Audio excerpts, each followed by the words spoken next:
Good morning, everybody.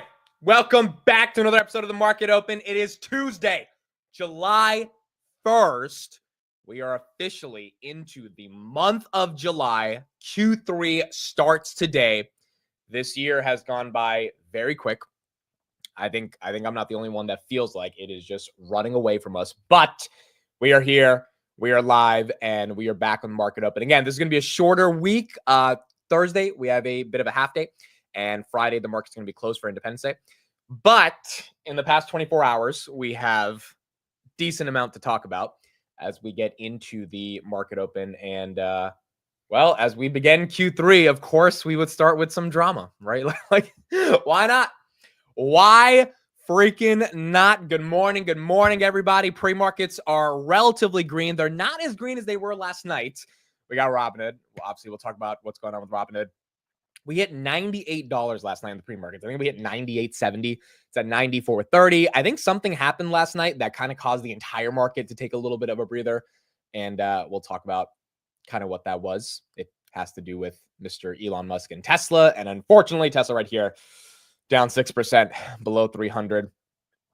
Elon and Trump are back at it again. Let's just say that. And so we'll get into that. But that along with some of the macro data kind of affecting the entire market. Palantir right here down about 1%. Nvidia down 1%. AMD down 2.4. AMD back below the 140s. SoFi below 18, down 1.5. S&P down 0.25. I mean, you got the entire market grab right here from 507 to 502.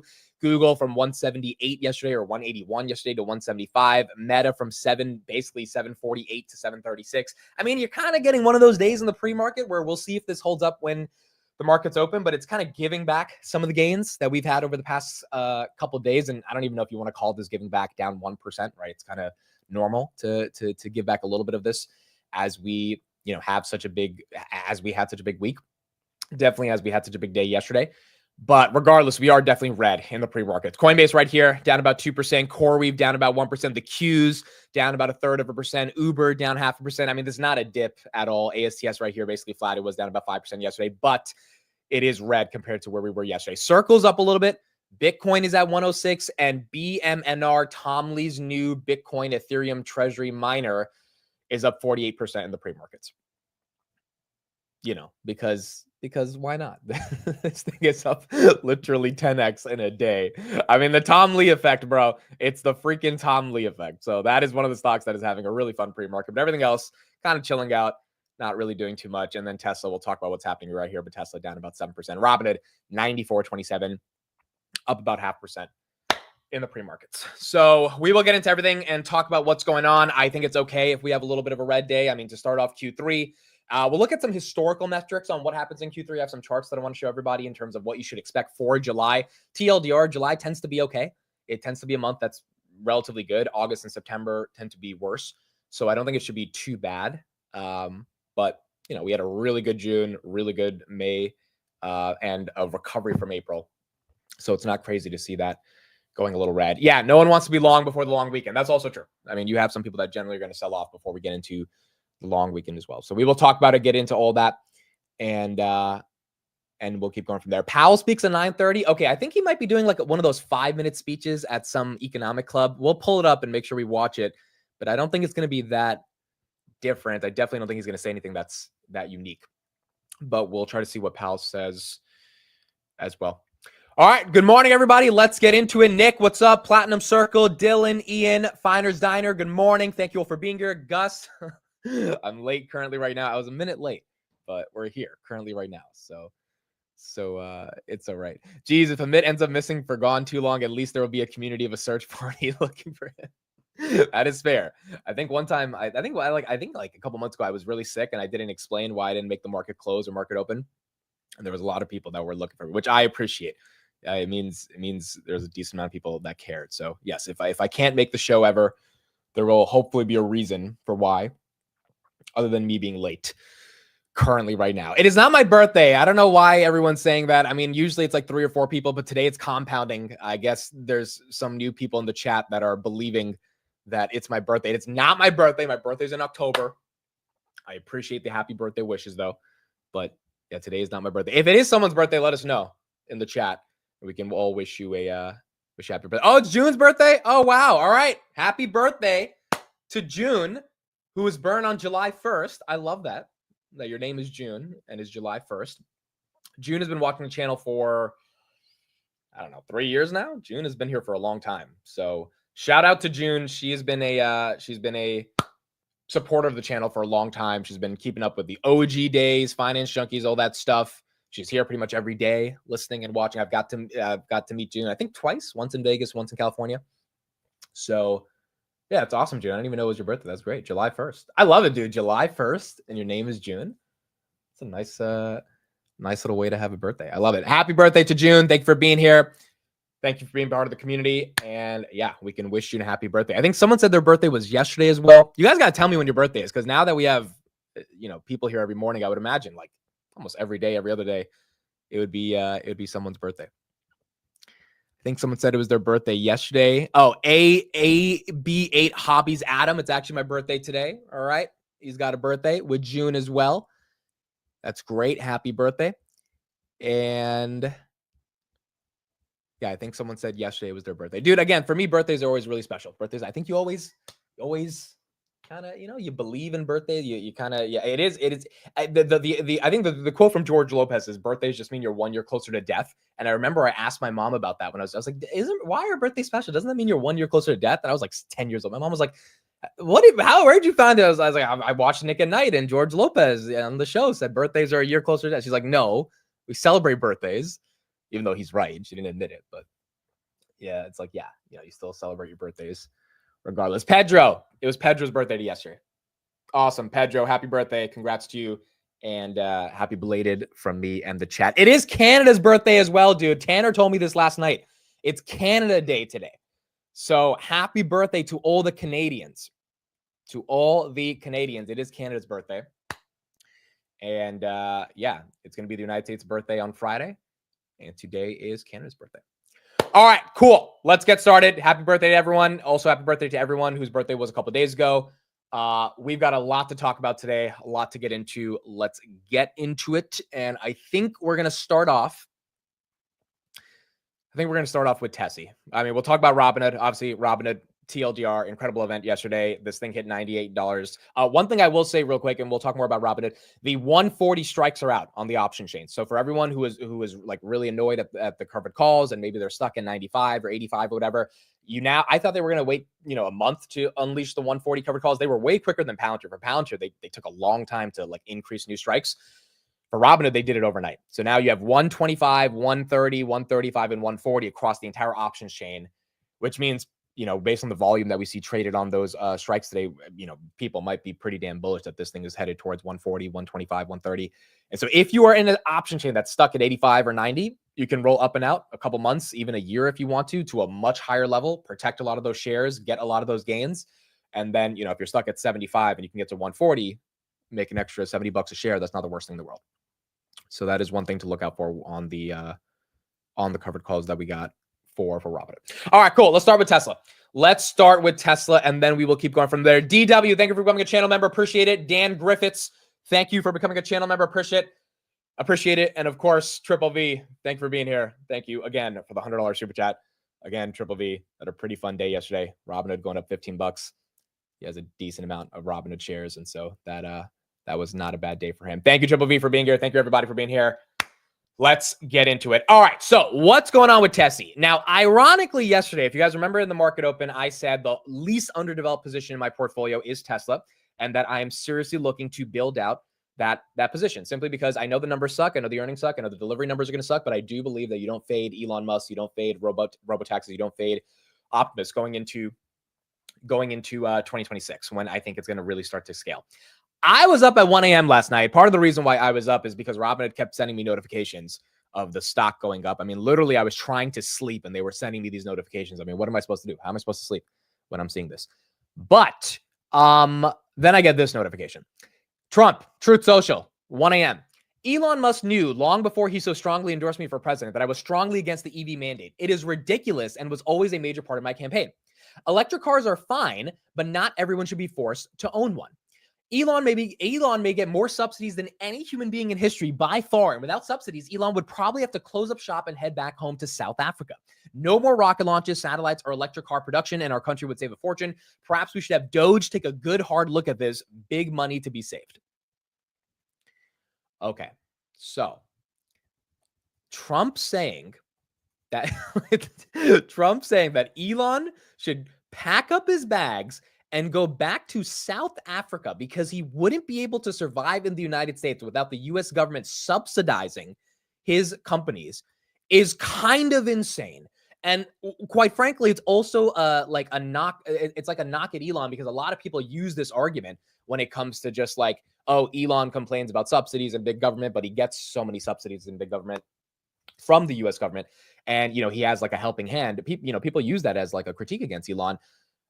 You think Trump wouldn't go that route? I mean, it's one, you could call it a low blow to an extent, and he went that route. I mean, Trump was pissed off last night. Trump was pissed off. Then this morning, you're not going to believe this quote, but it is a real quote. Trump was asked questions by reporters. I don't know when he did this press conference, but I believe it was about 40 minutes ago. He has a bunch of different quotes. We'll look at those quotes, but the quote that it's not like you don't even think it's real, but it's real. He was asked about deporting Elon Musk, and he says, "We'll take a look."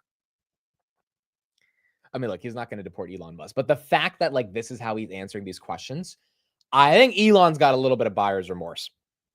And Elon didn't really even, well, yeah, Elon did do the buying. He did the buying, he did the selling, he did $300 million worth of buying. I mean, it was pretty aggressive to get this guy elected, and I don't think he's happy about it. And then Elon responded to Trump's claim last night about saying that Doge may take a look at Elon's subsidies, and Elon saying, "I'm literally saying cut it all now." So Elon's like, dude, like, don't just cut the EV subsidies, cut every subsidy. Trump has a lot of buddies in the oil business.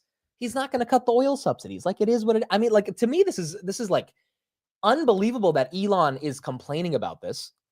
And again, I love Elon. I think he's one of the smartest guys on the planet, but why are you complaining about something you know you're not going to change?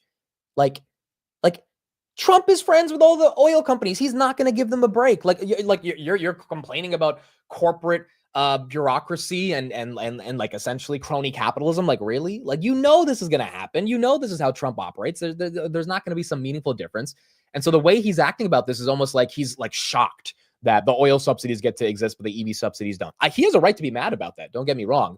But I mean, dude, you also kind of knew the guy's campaign. It's not like you gave him money to run and be a political candidate, not knowing that he doesn't even think climate change is real or that EVs don't matter. I mean, and if you did think you could convince him during the journey of not eliminating the $7,500 tax credit, which, by the way, it looks like by September 30th, if this big, beautiful bill passes, that's going to be gone, then you probably shouldn't have said he was on the Epstein list if you wanted to convince him, right, to not get rid of the $7,500 tax credit. So then he tweeted this yesterday: "Is it time to create a new political party in America that actually represents 80% of the people?" And then he said, "Vox populi, vox die," which basically means, whatever the people want, the people should get. And then he said that if the big, beautiful bill is passed, the day after, the new party will start, and that new party will be called the American Party. And the American Party officially will begin in opposition to the insane levels of spending that the United States is engaging in. And as a result, you got Tesla stock that's down 6% because, again, the markets are just like, all right, so are we getting back to political Elon? Are we getting back to this world in which Elon is constantly going to be engaging in this political rhetoric? And could that be, one of the things that ends up distracting him ultimately from Tesla? And how does that ultimately play out? So here's my take on this. I think that, and it goes back to Tesla stock, this is my take right now, and maybe I'm wrong. I kind of think that this is not how it's going to play out. I think this is a distraction. I think this is going to be something we forget about in a couple of weeks. And I think eventually the markets will just move on from this, just like they moved on from the Epstein thing. I do not want to believe that Tesla's going to 250, 230 because Elon's starting some new political party. Now, how much is Elon incentivized to start a new political party? I think a lot. I think he really does want to create an alternative voice to kind of the current system and structure that we have right now. But I also think he knows that it's going to be really hard to do that. And it's going to be really hard to do that because obviously you're fighting up against the two-party system, which is a massive system in this country. And if you weren't even able to get Doge into some meaningful level of, infrastructure in the United States, you weren't able to get it to pass any real spending cuts because of the corporate the bureaucracy of the United States Congress, and because of the big beautiful bill. I mean, how is this going to play out, right? How is this going to play out? So, like, look, do I believe there should be a third party in the United States? Yes. Do I believe there should be a new voice for the people? Yes. Do I believe there should be more competition within parties? Yes. Do I think it's actually feasible? No, I just don't. Like, and maybe that sounds pessimistic or whatever, but I don't believe that in this country, given how divided we are, a new party emerging, unless Elon is dedicated to being like the guy, the face of that party for the next decade, and like funding and doing everything you need to do to like, market that party as a legitimate party. Again, I don't think that's beating the MAGA movement. The MAGA movement is way bigger than the Tesla movement. The Tesla movement is cool. The MAGA movement is 10 times bigger. I mean, not a lot of people care about Tesla or Tesla stock. A lot of people care about Trump. That brand is hard to defeat. And I think if he were to go up with JD Vance with some American party candidate, because Elon can't run because he's not a American citizen, I just don't think it would work, bro. I don't think it would work. I don't think it would be a big. I think it would be a waste of time. And I didn't think Doge was a waste of time. Doge would have a chance to succeed. Unfortunately, it became bureaucratic. And for those that said Doge would fail, you guys were right. Doge did fail. I think it was a worthwhile attempt, but it ultimately distracted Elon from working on Tesla. And 3 weeks ago, again, Elon was tweeting about growing GDP as the basis for dealing with the level of deficit spending in the country. And now it's just a 180. And it makes you wonder what has changed in 2 weeks that became so egregious that now he's like, you know what? I need to take my time and attention away from thinking that I'm going to grow GDPs with Optimus and robotaxis, which, by the way, building Optimus and robotaxis, self-driving vehicles, and humanoid robots to create the levels of exponential growth, not only for Tesla shareholders, but for the entire economy. These would be the most important manifestations of real-world AI. That's probably harder, that's probably not as hard as trying to create an entire new party and change the way the American political system works. But they're both pretty hard. And if you were to figure out the robotaxi stuff and the Optimus stuff, the level of impact that would have on the entire economy from an economic perspective and from a GDP perspective probably would be greater than what some spending cuts would create, because all the time it would take to even get those policies in place would probably take more time than just being able to win when it comes to robotaxis and Optimus. So, I mean, I don't know, dude. I'm very curious what people would say. I'll put a poll right here in the chat. I'll get a little bit of a feel of where you guys think the stock is going to go. I don't think the stock is going to 250 or below. Like, I think that's getting a little greedy to ask for that level of a dip, because I think there's just plenty of dip buyers. However, I will say, let's do the poll. Does Tesla go lower than 270? That'll be our benchmark for now. Does Tesla go lower than 270? Does the dip stop at 270 or does it go lower? I will say I was on Twitter till like 1:30 last night after the tweet came out, and I started reading a lot of the tweets by the Tesla bulls, like the real hardcore Tesla bulls. All of them. I mean, not all, but like I would say 95% of them were annoyed, bro. Like, I'm talking about OG Tesla bulls, like Tesla cult members. Like these people were legit. They were like, dude, like, think about your shareholders. Like, what are you doing? Like, I mean, it's been such an annoying journey for Tesla shareholders this year. The market's done very well. Tesla, it's at least not at 220 where it was back in March, but it's vastly underperformed some of the biggest names. It got to 350, sold off right there. It got to 500 in January, came all the way back down. Like, a lot of Tesla shareholders are just upset because, first of all, the stock's only running on hype. We know the stock's only running on hype. There's nothing fundamental to the stock right now. There's something fundamental to the company, but not to the stock's valuation in relation to that company. So then the question becomes, how long can you keep hype alive? And I think that's what we talked about yesterday, is like, can they have another crappy quarter of deliveries, crappy quarter of negative earnings growth, and just Elon promising the world in 18 months, which might come or which might not come? And I think they can. I think there's enough of a cult of Tesla to buy into that vision. If we get a meaningful dip, I would buy into that vision as well, just because I believe that is the future. But the question is, how bad could it get? And my target is more so 270. I don't think we're going to see 270 that easily, to be honest. I think there will be dip buyers, but if this exacerbates, or if Elon legitimately launches the America Party, I mean, was Elon lying, or is he serious? Elon literally said, if this insane spending bill passes, the America Party will be formed the next day. I think Tesla's down 5% the next day if he forms the America Party, because everyone's going to be like, okay, so this guy's going to be occupied running the America Party, or at least funding it, or his mind is going to be associated with it. And I don't think the street would love that. 67% of you say yes, Tesla goes lower than 270. All right. So a decent chunk of you thinking that it goes lower. Here's my thing. Very simple. if it does go lower, then I guess the dip I was talking about yesterday, the opportunity is here. I don't know if we're really going to get it, but I've been waiting for a dip. I missed that 270 Elon Trump Epstein tweet dip, if you want to call that a dip. I missed 220s back in March. If we get a dip again, I would engage. Yeah, I'm just very curious to see how the street would react to that. And again, the thing about this is the reason I think it's not going to be that easy to see 220s or 250s is because what if Elon was bored last night and he tweeted this whole like, hey, we're going to start a new party. And then tomorrow he's like, yeah, I don't care anymore. I'm more, like, how are we going to go to Mars if you're focused on starting a new party? And one could argue that if we start a new party and if he wins, then, it's easier to get to Mars. I agree. But like the process of starting the party in and of itself is not going to be easy. So what if he wakes up tomorrow and he's like, actually, I feel like going back to SpaceX. I don't care about the American party. And I mean, like that could be a real thing. And then the street flips and they're like, all right, Elon's back at Tesla. So like there's so much nuance to how this could play out. I don't think it's going to have some dramatic dip unless he really takes it seriously. And if he doesn't, then, maybe we don't have to deal with the worst of what could happen with Tesla. Do you think the Tesla board now will try to find a replacement if he continues to behave like this? I just don't think he's replaceable as a CEO. I mean, technically he is, but I think those board of directors that know that the stock's worth $1 trillion or the company's worth $1 trillion and the stock is, they're not putting up the numbers to be worth $1 trillion. They know that if Elon's done, I think that stock gets cut in half because part of why people buy Tesla, part of this cult that is associated with his name is because of Elon Musk. And so maybe like from a day-to-day operational perspective, having a new CEO would make sense. But I think the valuation of this company, like it's hard to deny it is because of Elon Musk.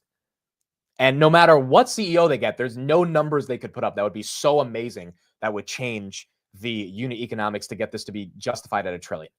I mean, Tesla could sell 3 million cars next year, and they could sell 50, or they could sell 100% more of the cars that they're selling this year with like 10% better margins. It still would not be worth $1 trillion. Like the numbers just don't add up. The only reason it's worth anywhere near that multiple, that valuation, is because of that future growth trajectory that everyone's factoring in. And a lot of that is tied to how Elon communicates about, FSD and Optimus. So they could. I just don't think it would make sense if they, if they want the stock to be elevated. So that's what we got in the context of Tesla. I mean, we're going to see. But Jeremy says, I'm a former Tesla employee. In my opinion, Elon will never give up Tesla. Yeah, I agree. And I think he's just bored. I think he's tweeting about this American Party stuff because he's bored. And he knows that, Tesla is the one thing he cares about, which begs the question, is 300 the dip? Like, I think it's a legitimate question to ask that because we've seen how volatile Tesla is and now we can rebound to the upside. And so I don't know, maybe it dumps as soon as the market opens. Maybe Elon tweets more stuff over the next couple of days as he's mad at the bill, and that gives us even a better opportunity, or maybe this recovers. But we're going to have to see over the coming days kind of how this plays out. Tesla right here, 300.40 in the pre-markets. Google, 175.92. SoFi, $18. AMD's at 138.85. Robinhood, 94.30. Palantir at 135.63. BMNR, again, Tom Lee's new Ethereum miner or Ethereum treasury company that is a Bitcoin miner, up 42% on the day. It's pretty wild. And now it is up 8x basically in the past day. So yesterday was at 4. Is this 8? No, 10x. It was at more than 10. It was at $4.70 yesterday, or on June 27th. Yeah. So yesterday, June 30th, and now it's at 47. So you got a nice little 10x on this one. I'm not chasing it. Again, Big Bear AI, same thing. I'm just not chasing it. But if you have chased it, I mean, you've made some good money. Big Bear AI, 715, not bad. Call options are very bullish, 750. Has been bought a lot by traders, so that's probably the target they're going for. Again, personally, just don't want to chase these names, but if you're in them and you're making money, I mean, I'm happy for you. It's just a question of, do you believe there's a long-term thesis, or do you want to exit and take some profits? And usually on these types of things, we've seen it with plenty of examples that it just hasn't worked if you stayed in long, like CYN. This thing got to 37, now at 13. I don't know if the same thing happens with BMNR because you got the Tom Lee effect, and the Tom Lee effect is a different type of brand. I mean, people really respect and love Tom Lee. They might just hold this thing to hold it. But then again, who knows, right? I mean, obviously something that 10x'd in a day, less than a day. I mean, like it's kind of for nothing fundamental other than someone announced they were buying Ethereum. I don't know if that's sustainable. I don't. But Tom Lee is Tom Lee, and he's going to be getting people to think about Ethereum in a much different way.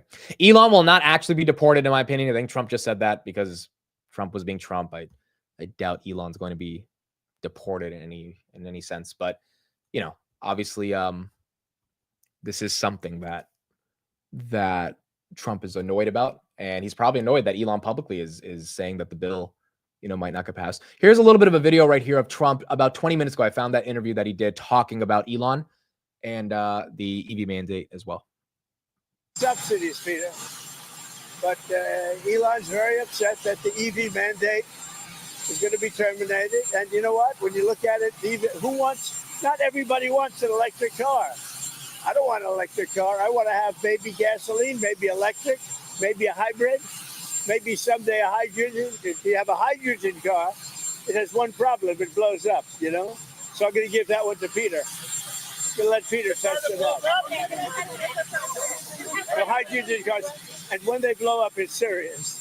They find you 5 blocks away. That's it. How are the main talks going? Are there any countries we can expect to see before the July 9th deadline? Okay, so that was Mr. Trump articulating why hydrogen cars potentially are better. All right, there you go. That's what he said about Elon, and that's what he is annoyed about. So I don't know, dude. This is going to be one of those things that I think develops over the coming weeks, but maybe Elon just doesn't care that much about this. And if he doesn't, then, we move on. But if he does, then it's going to keep going from there. So there you go. That's what you got with Elon. And that's what you got with Trump. I mean, I don't know where this opens, bro. I'm going to be very curious. Is this gap down? Is this the bottom right here? Is this enough? Is enough people coming in by the dip, or at 9:30? Do people say, all right, we are done with this? I mean, really, dude, there was some people last night posting screenshots of them selling older Tesla in the overnight markets because they were just so annoyed at dealing with this roller coaster again. Obviously, probably an emotional decision, but still, people are upset. People are annoyed. I mean, if you've been in Tesla, it's been underperforming a lot of the market this year. And one thing I'm grateful for is I picked NVIDIA versus Tesla as my Max 7. I mean, I had a choice to make back in January, February of like, which one do I pick? And quite frankly, shout out to Tanner. Tanner was one of the main people that got me to really see what NVIDIA was doing. And without him, I don't think I would have as easily decided, all right, I'm going to take a shot on NVIDIA. And that just has been a way better pick than Tesla. Like, it's from the beginning of the year to now, it has just been better. And buying on the dips on NVIDIA have been rewarded more heavily than Tesla. And again, you can see the growth in NVIDIA, right? It's like real. You can see the growth. And when you can see that growth, it's hard to deny. With Tesla, it's literally hype. And that's fine. I don't think that's a wrong reason for a stock to be elevated, but we have to be honest with ourselves. It is hype. It's not earnings growth. With NVIDIA, it's earnings growth. And no one can deny that it's earnings growth. But having said that, I still want to have a heavier Tesla position. And the question is just, at what point does this become easy to buy? And at what point does it become kind of scary to hold a decent amount of Tesla if you are worried that Elon, will have some issues? I do think one thing that can mitigate it, though, is selling calls against it on Tesla, because if Tesla really is range bound and it needs some time to recover from earnings, then the call premium can kind of reduce your adjusted cost basis. So that's one thing I'm thinking about as well when it comes to at least initiating the position and then going from there. Robinhood. So let's talk a little bit about Robinhood. Yesterday was an incredible day for Robinhood. Just absolutely monumental. Obviously, a lot of us that have heavy concentrated positions in this name, we were able to see our net worth increase as a result of Robinhood. You got Arnie's video right here, officially buying his first Hood stock token on Robinhood in Italy. So I think one of the coolest things about Robinhood yesterday is that all the products they announced, they're actually live. They're real, right? That was the biggest thing I got from people when I was talking about Robinhood yesterday. They were like, dude, I can't believe that they didn't say, hey, coming next spring or coming in the fall. It's live right now. And so the fact that Europeans, which the coolest thing about this is so many Europeans can now use Robinhood for screenshots on Twitter.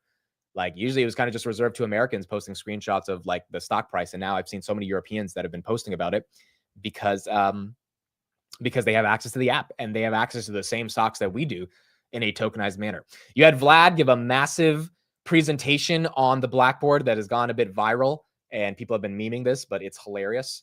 And he, like, if you really watch the Blackboard explanation or the chalkboard explanation, he was really like freaking like, he did a great job articulating it. And it was one of those things where it's like, it's a complex thing that he tried to get everyone to understand in terms of the architecture that allows the tokenization to exist. It's a bit technical, but for European users, you don't need to care about that. You don't need to care how they make money. You don't need to care how they get it done. You just need to care that it works. That's the beauty of Robinhood in the United States. It just works. And now they're bringing that to Europe. This is our friend of the channel, Chad, who memed this chalkboard thing from from Vlad. Absolutely hilarious. But the point is, this is how it's playing out, right? This is how it's playing out. And you're starting to see a lot more momentum and excitement from people in regards to what Robinhood presented. So look, my take on this is, I mean, I think yesterday's rally of 15% was real. It's legit. I'm very curious to see if it like, I am really curious to see, does it get dumped today, or does it actually have staying power to maintain itself? Or do people, chase it and buy back in? And I think the chasing here is not crazy, because I think based on the growth trajectories, you got Robinhood Bank coming in the fall. You've got all their AI products. You got all their new crypto stuff. You have tons of new revenue streams in regards to staking, perpetual futures, et cetera, which maybe not even will be super big in the next couple of quarters, but we know as that grows internationally, not just in the United States, that can be a meaningful revenue driver, which means the growth is just going to expand. And then to top it all off, S&P inclusion has not happened yet. S&P inclusion has not happened yet. And when that happens and these funds have to buy this thing at, $95, $100, whatever it is at the time, $90, even if it goes back to 85, that's a big bid on Robinhood that, can meaningfully get it to appreciate. One could argue at least, 10% just based off that, if not more, if that creates even more chasing and compounding of the stock going into the end of the year. Now, granted, we could also get an easy pullback, and I would not be surprised if this thing falls back to 80. It's just the reason I think the street bid it up as much as they did yesterday is because they realized this is happening. It's not going anywhere. Robinhood is executing. They can't be ignored. Robinhood, Tanner had a good stat yesterday. They are the second highest market cap company that is not in the S&P 500. That's eligible. Them and AppLovin. It would be a travesty if Robinhood and AppLovin are not in the S&P 500 in September. It might happen, it might not. But the fact that they have the second highest market cap, like, it's just going to be hard to ignore. Like with Palantir last year, the S&P committee couldn't ignore them anymore. And I think with Robinhood, that's going to be hard to ignore. And then you have rate cuts that are coming. Exactly. Then you have rate cuts that are coming. So could I see a pullback? Of course. I know a lot of people are saying, is it too late to start a position? I don't think it's too late if you have a long trajectory, but could there be better opportunities? Yeah. Maybe sell some puts at like 85, 80 to see if it ends up getting there. Maybe just wait, be patient. Don't do anything. August, September slump might take it back down. But if they keep executing and changing their narrative, then I think, the street's going to be very impressed with them. And I think that's why, that's why they're getting this momentum. More Gavin, thank you for the 120 super chat. Thanks, Amit, selling 25% of my hood position today. Congratulations on the profits. Again, for those, a lot of people are asking, hey, are you selling hood? I am not selling hood. I'd rather just sell covered calls, to be honest, and kind of take some of the premium. I do want to keep the entirety of the position. But again, everyone's situation is different. And if you want to take some off the table, take some off the table, right? If you say, hey, like if you have 2,000 shares and you want to sell 500 of those shares, then you got to do what you got to do. At the end of the day, having those profits and securing those profits is not a bad thing.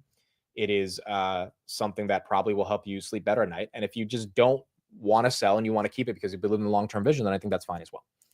So I think holding here is not something you're going to be discussing for now. But I also think selling is not a horrible thing either, because it is getting up there. The stock's up at this point. How much year to date? The stock is up 137% year to date. And the wild thing is, this is what I was talking about with Tanner yesterday. Like we don't feel the pressure to sell, right? If you want to sell, then that's fine, taking the profits. But like that pressure of like, oh my God, it's overvalued, it's getting up there, yada, yada, I need to get out of here. Like we just don't feel that, because it kind of still feels cheap given all the growth catalysts that are coming up. And I think the street's recognizing that as well. Also, Robinhood has allocated $1.5 billion to buyback. So I doubt they're buying back at these levels. But if they did buy back in the 80s and 70s, that should meaningfully help EPS growth as well going into Q2. And, if they continue with that program, there should be a bid on any dips from the company itself to take advantage of that. So, yeah, congrats on the dips, or congrats on the profits. Congrats to everyone who bought the dips. Thank you for the super chat. And it's another company that has changed retail's lives, which is it's pretty incredible to witness. You got Vlad on Bloomberg this morning. Let's get some thoughts from him, and then we will keep going from there. To record transactions for tokenized stocks. What's the timeline for that to be rolled out? Yeah, that's right. Well, it's live today on Arbitrum. So we've been working with the folks on Arbitrum, which is an Ethereum layer 2, for the initial release of our stock tokens in Europe. But we have been working on our own chain, the Robinhood chain, and we've been hard at work. We'd like to have that powering the underlying infrastructure and all the DeFi elements. We want it to be the best chain optimized for real world assets, which I think is an important niche that's missing in the market. And for that, it has to be secure, basically military grade security. It has to be fast, low cost. So we felt like that didn't really exist. And so we're excited to bring that to market. Bloomberg said just now that Elon Musk himself is going to oversee the Tesla sales in Europe and North America as one of the head people. Omad Offshore exited. We saw that headline last Friday. I don't know if he quit or if he got fired. That's still, people don't have clarity on that. But Bloomberg is reporting Elon Musk is saying that he will oversee Tesla sales in Europe and the United States himself. And basically he's going to, monitor those sales without having a head of North America or head of Europe to manage it as well. I am curious, Vlad, about the idea of staking, particularly here in the U.S., obviously a program, I believe, starting today, if I have that correct, and also certainly some appetite for that amongst European investors. And I'm wondering how, if at all, those two elements in the U.S. and Europe would differ or be the same. Yeah, I mean, we announced a lot of new products. You mentioned staking, which has been live in the European Union for our customers here for many months. And it's actually been the #1 most requested feature in the US. So now that's live. And I think it's two things that are interesting for staking. One is, from a practical standpoint, it allows holders in the US to earn yield on their Ethereum and Solana and expanding to hopefully any stakeable asset in the future. But also, crypto is all about us coming together individually and collectively to secure the network and the blockchain. So the participant, the individual, is really the network, and staking allows that to be opened up to the millions of customers on Robinhood. So that's what makes it so exciting for us.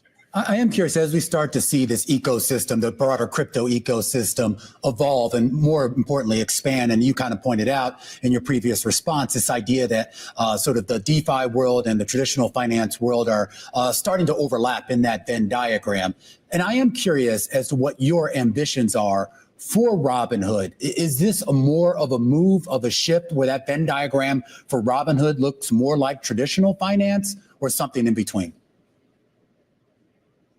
Yeah, two things. One is, I think this is the year and the time is now for crypto to move beyond Bitcoin and meme coins and introduce fundamental utility. And that's why we're most excited about tokenization of real world assets with utility being live on blockchains and getting the benefit from everything that crypto technology has to offer. That's one.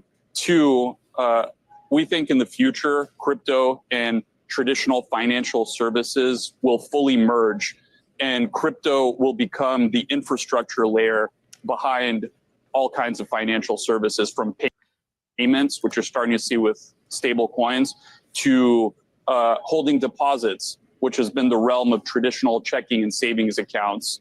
So Vlad says the time is now. I like his choice of words right there. The time is now, It's a good choice of words. He's not redundantly repeating certain words in a string of phrases, but nonetheless, the time is now. So, I mean, look, that's what you got from Vlad. He believes that crypto technology is here, the blockchains are here, and it is time to officially get this party started when it comes to the use cases of crypto, the real utilities of what crypto technology could bring to customers, not just the trading of the meme coins. And I think that's another reason that the street is very excited. All right, we got 5 minutes until the market opens. Let's take a look at some charts that we got from yesterday. First of all, I don't know if people know about this. We covered it on the market close, but Trump sent a handwritten note to Jay Powell yesterday. And literally, this is what he said. This, as you can see, so this is the real paper. There is all of the rates from the interest rates from all these other countries, Switzerland, Cambodia, Japan, Denmark are at the top. 44 countries. And then Trump said, Jerome, you are, as usual, too late. You have cost the USA a fortune and continue to do so. You should lower the rate by a lot, hundreds of billions of dollars being lost, no inflation, Donald J. Trump. Literally, he sent this to him yesterday. I knew that he sent a letter that was reported, but we didn't see the letter until late last night. This is what the letter looks like. So this is, he sent him a handwritten letter. I think Trump's getting desperate for the rate cut. And I understand, right? Because like their plan of kind of getting rates to come down artificially by creating weakness in the economy. That didn't work because yields just went up, right? So it didn't really help from that perspective. And Jay Powell, definitely was not going to cut rates at that point. And so now you got an economy that's actually pretty hot in the stock market and in the job market. Inflation is either coming down or at least relatively stable.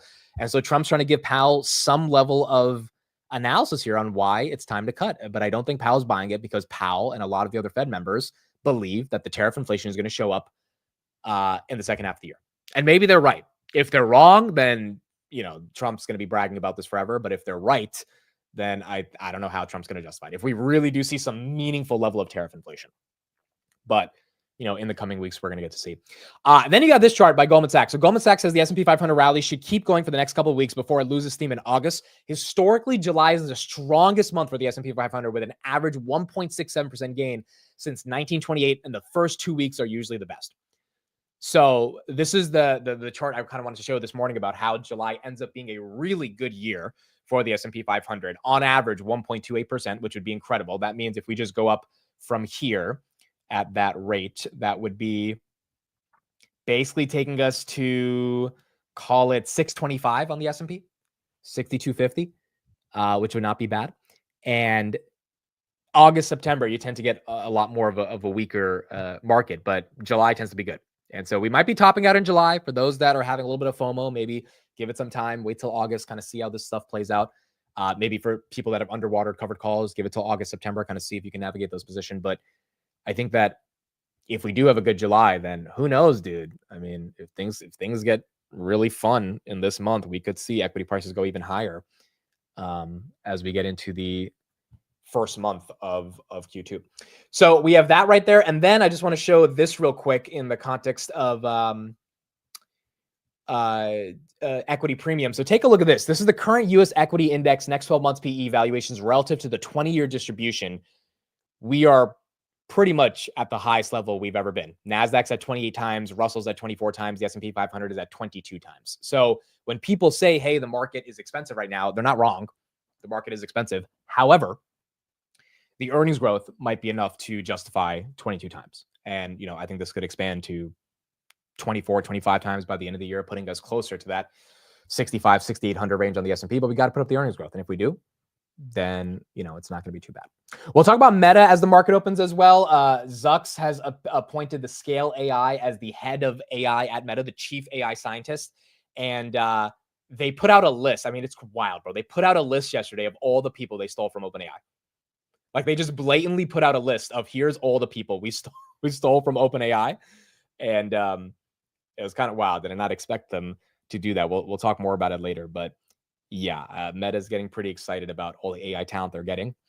I don't know how much they paid for it, but they probably paid a good amount. And it looks like the street is going to have to take Meta a lot more seriously now when it comes to AI. All right, folks, here we go. 15 seconds until this market opens. I think all eyes on Robinhood as the first stock we look at. Let's see. Does this get bid up? Do people sell it? Do they dump it? Do we get some of that momentum? We did hit 98 in the pre-markets. And let's see how this goes. 9:30 a.m. Tuesday, July 1st. Thank you, everybody, for being here at the beginning of Q3. The stock market is now open.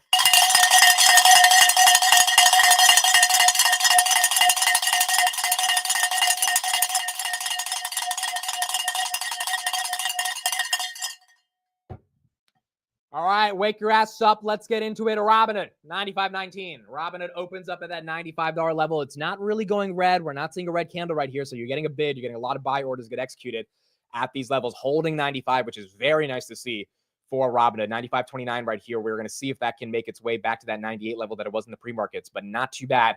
95.28. Pouncer right here, 135.91. That's down about 1/3%. Tessie goes down 6.5%, 296. 296 on Tessie. She is red. Tesla is going down based on this Elon Trump drama. We will see if that dip gets bought or if that continues to get hit. NVIDIA, 156.85. NVIDIA have been relatively flat the past couple of days. NVIDIA had a great last week, up about 9%. So I think it's rather normal that NVIDIA's taking a little bit of a breather.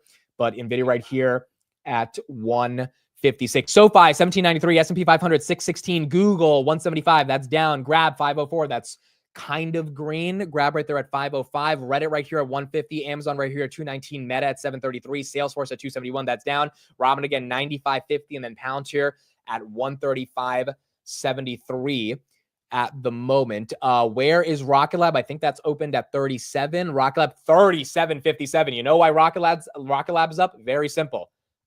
Trump saying that we have to look into Elon's government contracts with Doge.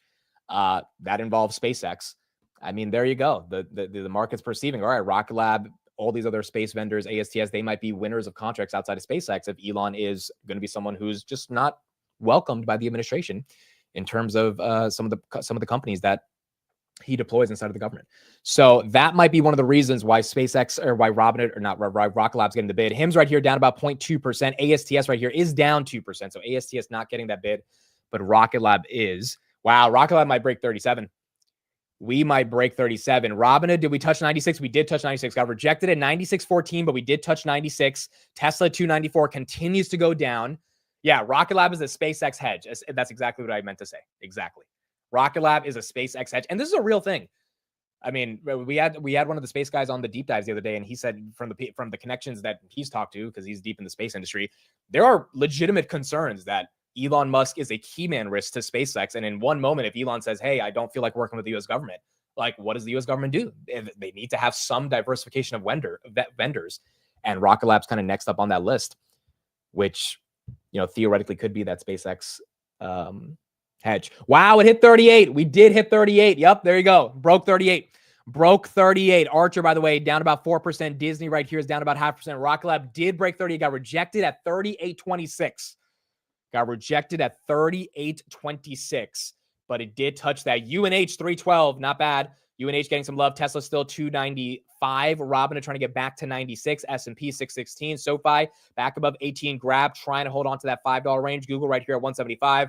Rocket Lab $38. There she goes, back to 38. Back to 38, and at the same time, Robinhood's back to 96. All right, cool, not bad. Both of these getting some love. Robinhood based on the presentation they had yesterday. NVIDIA right here, 156. And then Rocket Lab. I really do think Rocket Lab is getting a bid. I mean, Sir Peter Beck was on CNBC yesterday, and he did say there is a shot that Neutron launches this year. If he does, I think the street would be very excited.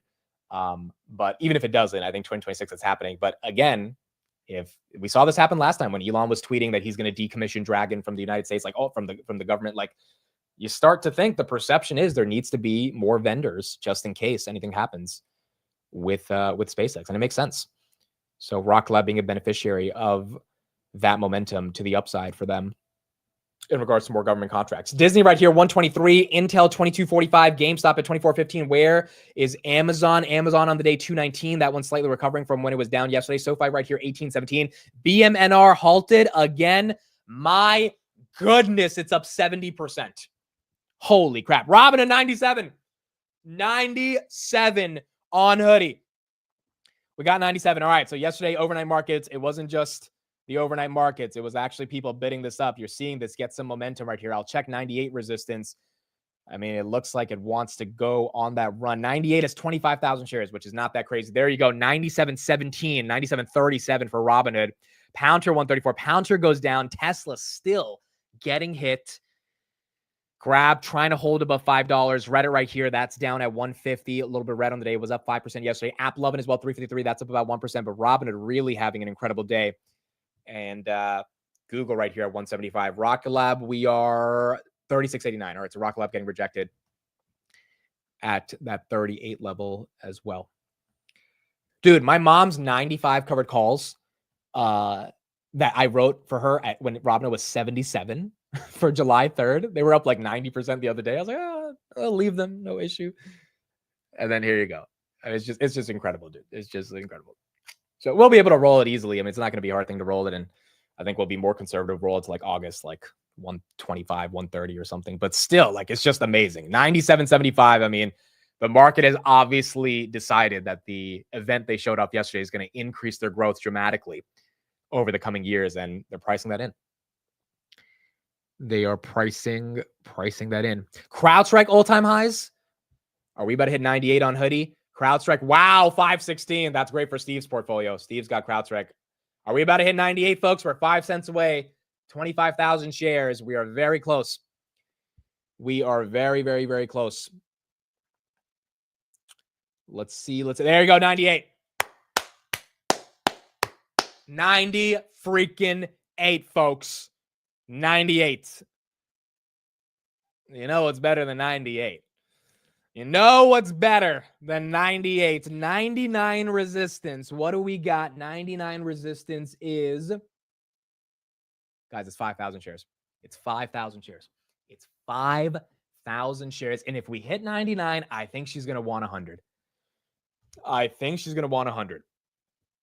I mean, like, I just, it seems kind of inevitable if we get there.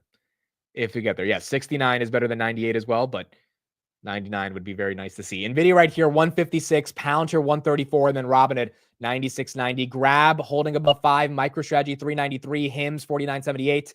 I was talking with Roy last night about HIMS, and I think Roy has already made some videos about this. He's pretty damn bearish about this Novo stuff. He thinks it's going back to the 30s. He thinks this lawsuit is going to be ugly. And, you know, I was asking him, do you think about buying the dip? He was like, I would wait till the 30s. So I don't know how many of you agree with him. I think he did a podcast the day it happened, and he expressed that it was not the best thing in the world, but he definitely thinks it's not going to be an easy ride for him to get, back into the 60s. I don't really know. I got to go deeper into the lawsuits and try to understand the nuances of it, but he definitely thinks that this could lead to some downside momentum. Coinbase right here, 340. That's down about 2%. CoreWeave down about 2.5. Archer is down about 5.5. Palantir, again, 134. Palantir going red, 1.5. And then Robinhood trying to hold on to that 97 level. Nova's going to go after them hard in the paint. Yeah, that's basically what Roy said. Because I was asking him, I was like, yo, do you think I should buy the dip? Like, my average is 55. He was like, I would wait. And I was like, dude, you're one of the most bullish people I know on HIMS. So for you to say wait is, maybe Roy's wrong. Anyone can be wrong, but he does think these lawsuits are going to be a little tough. Tesla right here, 294.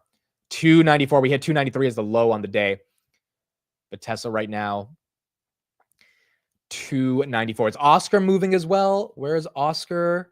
2143. That one's flat. Where's Lemonade? That one is up 6%. All right, Lemonade getting some love. Not a bad day for Lemonade. Google right here, 174. And then SoFi, 1821. I don't have Powell speaking. Let me see if I can find it. If he is speaking, it's going to be, he is. Yeah, guys, I don't think we're going to get anything out of this speech. At Portugal right now, taking questions. I mean, say the same thing for the past couple weeks. And so it's not just him talking. Yeah, so I doubt we're going to get anything that deep from him. I'll get the best quotes from him later, and we'll probably summarize it. But yeah, it's probably not going to be anything that important that we don't already know. Tesla right here, 294, NVIDIA 156, and then Robinhood 97.30. It looks like she wants 99, bro. It looks like she wants it up 3.6%. It doesn't look like that's slowing down. Trade Desk up 3%. BMNR, all right, is that unhalted? BMNR? Dude, this is just like, all right, it halted to the downside. It was up 70%. Now it's up 57. So it fell 13% just now. But again, the stock was $4 yesterday. This is the Ethereum treasury that Tom Lee has created. And the street's bidding it up so far. In terms of $100 resistance from Hood, 140,000 shares. 140,000 shares. So once we get through 99, which is easier than 100 will be a bit tougher. But if the momentum's there, then we could see it help. Now, why is Palantir going down? I don't really know. I don't really know, to be honest. The Russell rebalance was the technical reason it fell, and quite frankly, after a Russell rebalance or after any rebalance, so for example, like Palantir falls 10%, you probably had a lot of people that had stop losses. You probably had a lot of people that bought it that didn't really care about the long-term trajectory of Palantir. You probably have a lot of people that bought it just for their puts or their calls. You might have people saying, you know what, I'm out. I don't really care. I mean, there is a lot of rule for traders that if any stock falls 10%, they're unemotional about it. They get out of the name and they move on. So that could be a little bit of a lagging impact that's happening on Palantir right now. That Russell rebalance took it down, and now, the market or just market participants are like, all right, we don't really want to be in the name. Maybe the trend is breaking, momentum's breaking, the technicals aren't the best, and so they're exiting. It could also be some people saying, hey, I'm up a lot on Palantir. I was really annoyed when I saw my net worth go down by 10%. I've been in this name since $20. I want to take some profits, which is totally reasonable. And so sometimes you get a little kick in the ass when a stock goes down. You kind of remember that, stocks don't always go up, and you want to take some profits. And so I think that could be impacting it. But in terms of anything fundamental, I don't see anything that's going on that, uniquely is hurting Palantir. And if someone did, let me know. But obviously the valuation is aggressive, and so it could just be people taking profits and technicals going the other direction after that Russell rebalance. So that is my reason, but I don't have anything else. Oh, well, we do have our boy, Mr. Jimmy Cramer, who, of course, yesterday, why not, said Pouncer to 200.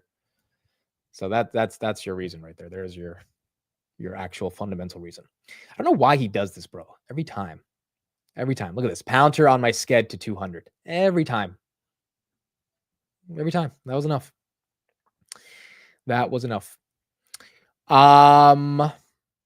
Cool. Okay, so that's what we got in the context of Palantir. SoFi right here, 1810. Google 174. Grab at 504. Google's actually going down. Where's Apple? So Apple started implementing, or Apple, the rumor is yesterday they're implementing Claude and OpenAI into their new version of Siri. Apple actually green on the news that they're implementing like AI for the first time. So that's pretty incredible that the market is happy that Apple's finally implementing AI. But that was enough to take this from 200 to 207 yesterday. So that one is catching a little bit of a bid. Do we have a Trump tweet? We do. Elon said, new poll. Anybody I endorse beats Thomas Massie of Kentucky by 25 points. Get ready. Massie is a very bad guy. Okay. So Trump explaining why his endorsement is the golden endorsement that every politician should care about. NVIDIA right here, 156, AMD 138. That's down. SoFi 1806, trying to hold 18. Nubank 1386, GameStop 2432, Archer at 1016. Where is D-Wave?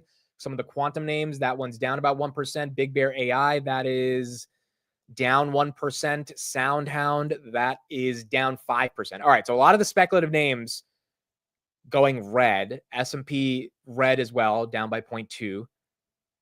Broader market, relatively flat. Hood is still holding on to some green, up 2%, but that could go red if everything else is going red as well.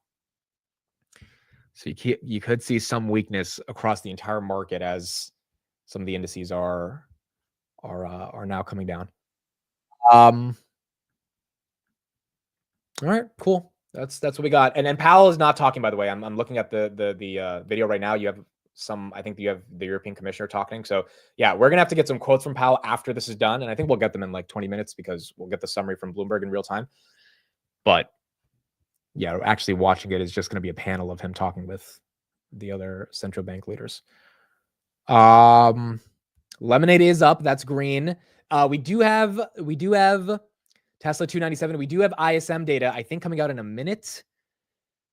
The first quote I have from Powell right now, let me see. He said, we're taking time for as long as the U.S. economy is solid. The prudent thing is to wait. Okay, this is why there's no need to watch him.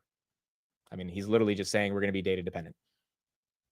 There's just nothing new we're going to get from him, right? Like, this is just not going to be one of those things where we learn something new. Oh, we have JOLTS today. Oh, wow. We have JOLTS. All right, so PMI we get in about 30 seconds. The street wants 52. This is global manufacturing PMI in about 30 seconds. Let's see what we get. JOLTS we get in 15 minutes. The street wants 7.1 million jobs open. Previously, we had 7.39, so the street's expecting us to lose 200,000 open jobs. That one is going to be an important one. That probably is causing some pre-market jitters as well. And, if that goes green, then, if we get a lot more jobs than expected, it means Powell's probably not going to cut for a longer time, but the market might like it. The market might really like it. If we get a lot less jobs, then that might be something, the market doesn't like. 52.9 versus 52. 52.9. All right, that's good. That's good. That is good. That is not bad. 52.9 versus 52. It's not a crazy beat, but it is a beat. S&P, are we turning green on that? Slightly. Very slightly. There's that little green candle right there. Not really much. Robin is getting a little bit of a bid. SoFi a little bit. Google still going down. Grab below 5. And then Reddit 150. So kind of, but I think the street's waiting for JOLTS. Yeah, it's a good ISM. I mean, it's not bad. Or it's a good PMI. But at 10 a.m. we get ISM as well. So at 10 a.m. we get ISM manufacturing, ISM PMI, ISM new orders, ISM manufacturing prices, and we get JOLTS. All right, so at 10 a.m. in 15 minutes, we're going to get a lot more data. That's probably what the street's more so going to react to versus what we're seeing right now. Yeah, so JOLTS and ISM manufacturing, those are the big ones today. Oh, we have non-farm payrolls on Thursday? Yeah, I forgot because Friday the market's closed. Yeah, usually it's the first Friday, but because Friday the market's closed. All right, so Today's Tuesday, right? Yeah, so Thursday.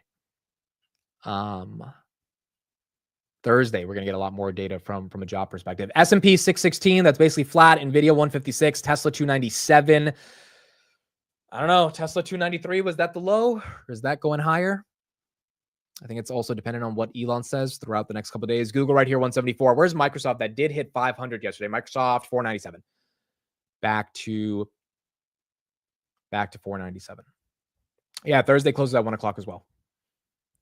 Thursday closes at 1 o'clock. What about the semis? How are they doing? Semis are all red on the day besides Intel, TSM, and Qualcomm. Now, the semis had a really good run past couple. I mean, AMD literally from 90 to 140. NVIDIA basically from 130 to 158. Like, Micron's still confusing to me, dude. They had such a good earnings. I know the stock's still up 40%, but you would think it gets a little bit of a bump, but it didn't. Where's Nike? Nike, 73. Nike, I mean, not bad, bro. From the lows, up 20%. Nike outperforming a lot of these names. ASML right here is down a little bit. They're going to have earnings in a couple weeks. Broadcom, all-time highs, but that one's down about 2%. And then Dell, 122. That one is also slightly down. In terms of crypto, you got all the Bitcoin miners that are relatively flat. Robinhood again, 96, and Bitcoin right here, 106. Where's BMNR? Let's go back to Tom Lee's company. Okay, so there's a red candle. From 57 to 50. That's down about 20% from the top. We got to see if that continues. It got halted. Yeah, it got halted again. Okay, so now this halt might be to the downside. Well, yesterday, the halt might be up. This time, this halt might be to the downside if people are trying to get the hell out. And the question is, how low does she go? But we're going to see. Are you buying Hood at this level? I bought a couple shares yesterday because you guys sent some super chats to buy. I have not actually bought shares. Like, I usually buy them 100 at a time. No, I mean, like, I'm not in any hurry. I mean, I did a decent amount of buying this year already. I would like to see it normalize in the 90s. I think it's a little too early to say that it's definitely normalizing in the 90s. So if we can kind of hold this range, but then again, it might run away from us or it might go back below the 90s. And if it does, then I'd probably buy that. But if it runs away from us, it is what it is. But no, I'm not buying. I mean, look, I don't really, like, I had a little bit more sense of urgency, 60s, 70s, 80s. And now I'm kind of like, you know, there's a certain piece when you feel like you've completed a position and you're like, all right, like you can, of course you can always keep adding, but there's also something where like, all right, it's done. Like, you know, we don't really have to, you know, struggle to just add that much more to it. And you kind of just, you know, let it play out over the long term. Circle, by the way, down 5%. Circle down 5%. So this one getting some pain to the downside. My Circle puts, I think, should be printing. Okay, they're up like 2%, but still. Circle is down right here. UNH, if anyone was in those UNH spreads that we talked about, 420, 460, those are doing not too bad, 315. I think we bought them at 300. So those spreads are up about 15% right now. 315 on UNH, not too bad. And then BMNR, is that one unhalted? Yeah, okay, it's going down, folks. She's coming down. The halts are now to the downside. People are putting in their sell orders, and she is coming down. Maybe there's a bid that it catches and this reverses, but it topped out at 77, now at 46, which means if you bought anywhere above 46, you're probably annoyed. It was at 4 yesterday. The question is, does she come back down to like 20? Does she stay in the 40s? I mean, this is where now it's going to be a game of how many people want to get out of this thing or how many people want to get in. Yeah, it could be a race to the bottom. It could be a race to the bottom. Powell right here. Can't say whether July is too soon to consider a rate cut. Again, nothing new. You kind of told us this at the FOMC meeting literally a week ago. So, yeah. He's not cutting in July. Like, we know he's not cutting in July. And, you know, if he does, then it would be amazing, but I don't think it's going to happen. Powell also said a solid majority at the Fed expect rate cuts later this year. All right, that's good to know. It's just, you know, is that going to manifest itself in any meaningful progress on rate cuts? Palantir right here, 130. Palantir is also probably going down because some of the high beta names are going down, like Tesla. Tesla trying to recover right here at 300, 299. NVIDIA 156, AMD 138. And then you got Robin at 96.61 here right now. Yeah, he must not have received Trump's handwritten letter yet. He must not have seen that. D-Local, that's up 1.2. Celsius, I think, was up today. Wow, Celsius 47.38. This stock up 80% this year. Celsius has been a monster. So that one doing pretty good. DoorDash as well, 247. Nubank 1377. IBKR, that one's down about 1%. And then Trade Desk up about 3%. Tesla back to 300. 300.72.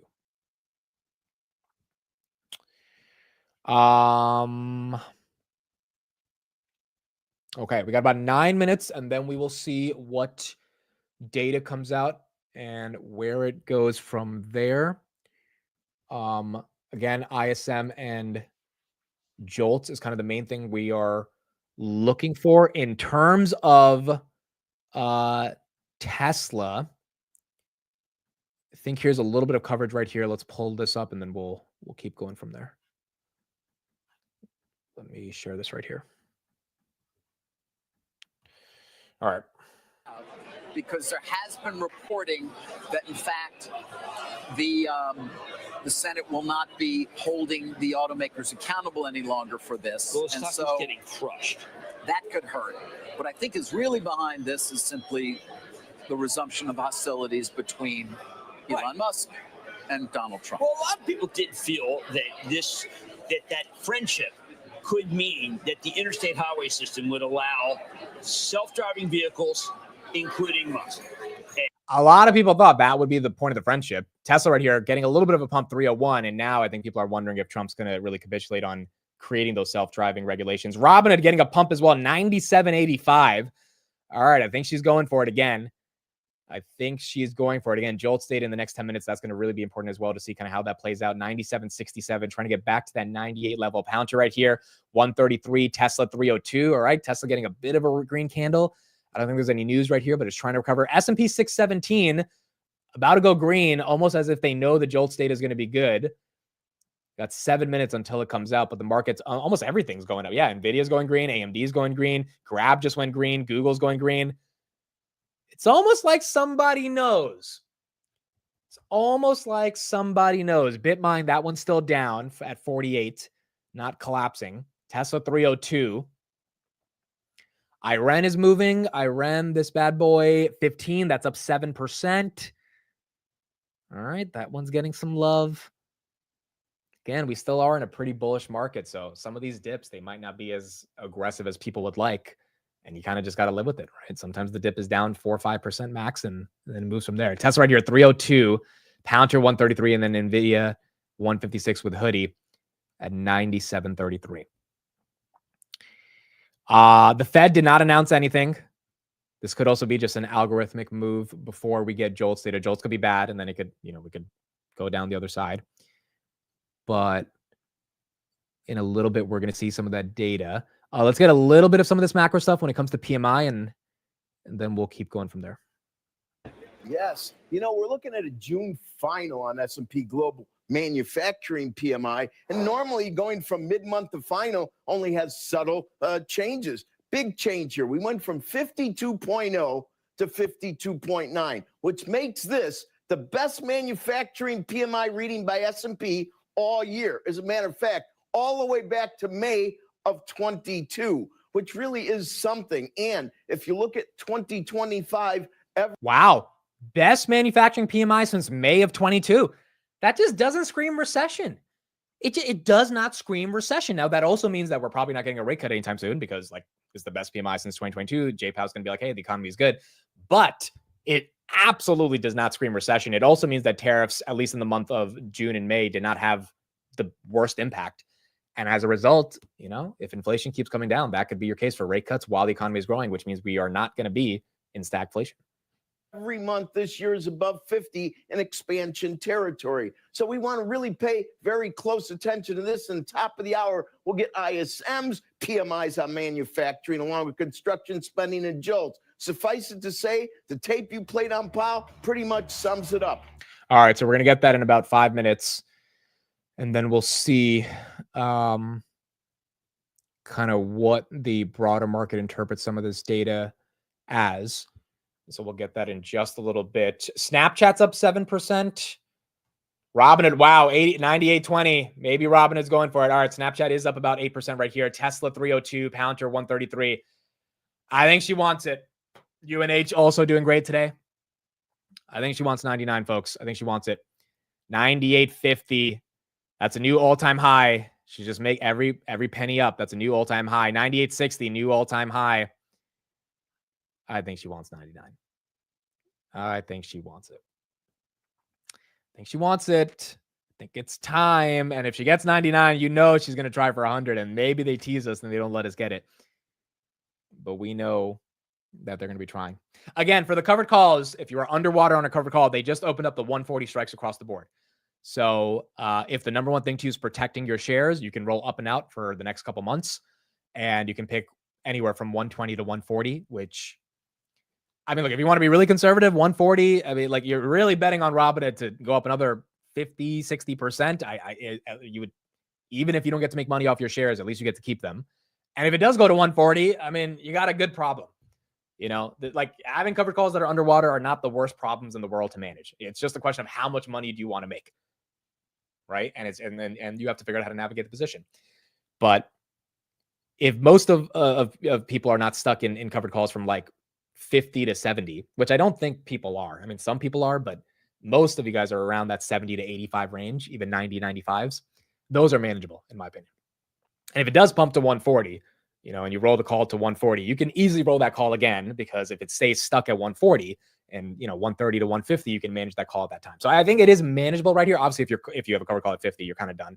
I mean, you can roll it out, but it's just hard, right? You're gonna have to pay a lot of money to get to a better expiry. But if you're in anywhere from 75 to 95, I think rolling up and out a couple months to that 135, 140 range and just like forcing Robinhood to get to those levels, which maybe it does with S&P inclusion, who knows? I think you can manage the situation. But the fact that they opened up the 140, I mean, let me check the volume on those. Are people buying those already? Let's go to Jan 2026 140s. Volume 657 contracts, 135, 7 contracts, 130, 400 contracts, 125, 100 contracts, 110, 600 contracts. All right, so not crazy thousands and thousands of contracts, but you do have some people buying up the highest levels that the market makers are offering. Even the February 140s, there's 300 of them that have been traded today. The March 140s, about 5 of them were traded. 130, 540 were traded for March 130. I mean, you are getting people buying up some of those higher levels for these calls. Tesla 302, Palantir 133. Again, Robinhood 97.88, AMD 138. Where is Rocket Lab? Is that holding on? Rocket Lab 36.84. Okay, so it got to 38, came back down. Duolingo 413, Disney 123. Again, we get JOLTS data in about 1 minute. DoorDash right here 248, and then Tesla 302. All right, S&P is 617. This data that we're about to get, we are going to know if it's good or bad based on what the S&P does. 20 seconds left. Let's see. 20 seconds left. Let's see how the market interprets it. BMNR, okay, it's kind of going back up. There's people buying that 30% dip that you just saw, 20% dip. 49. So that one's kind of holding on right here. Tesla again, 302, up from 293. And then Robinhood 98.30. All right, here we go. Data, let's see what we got. So, oh my goodness, bro.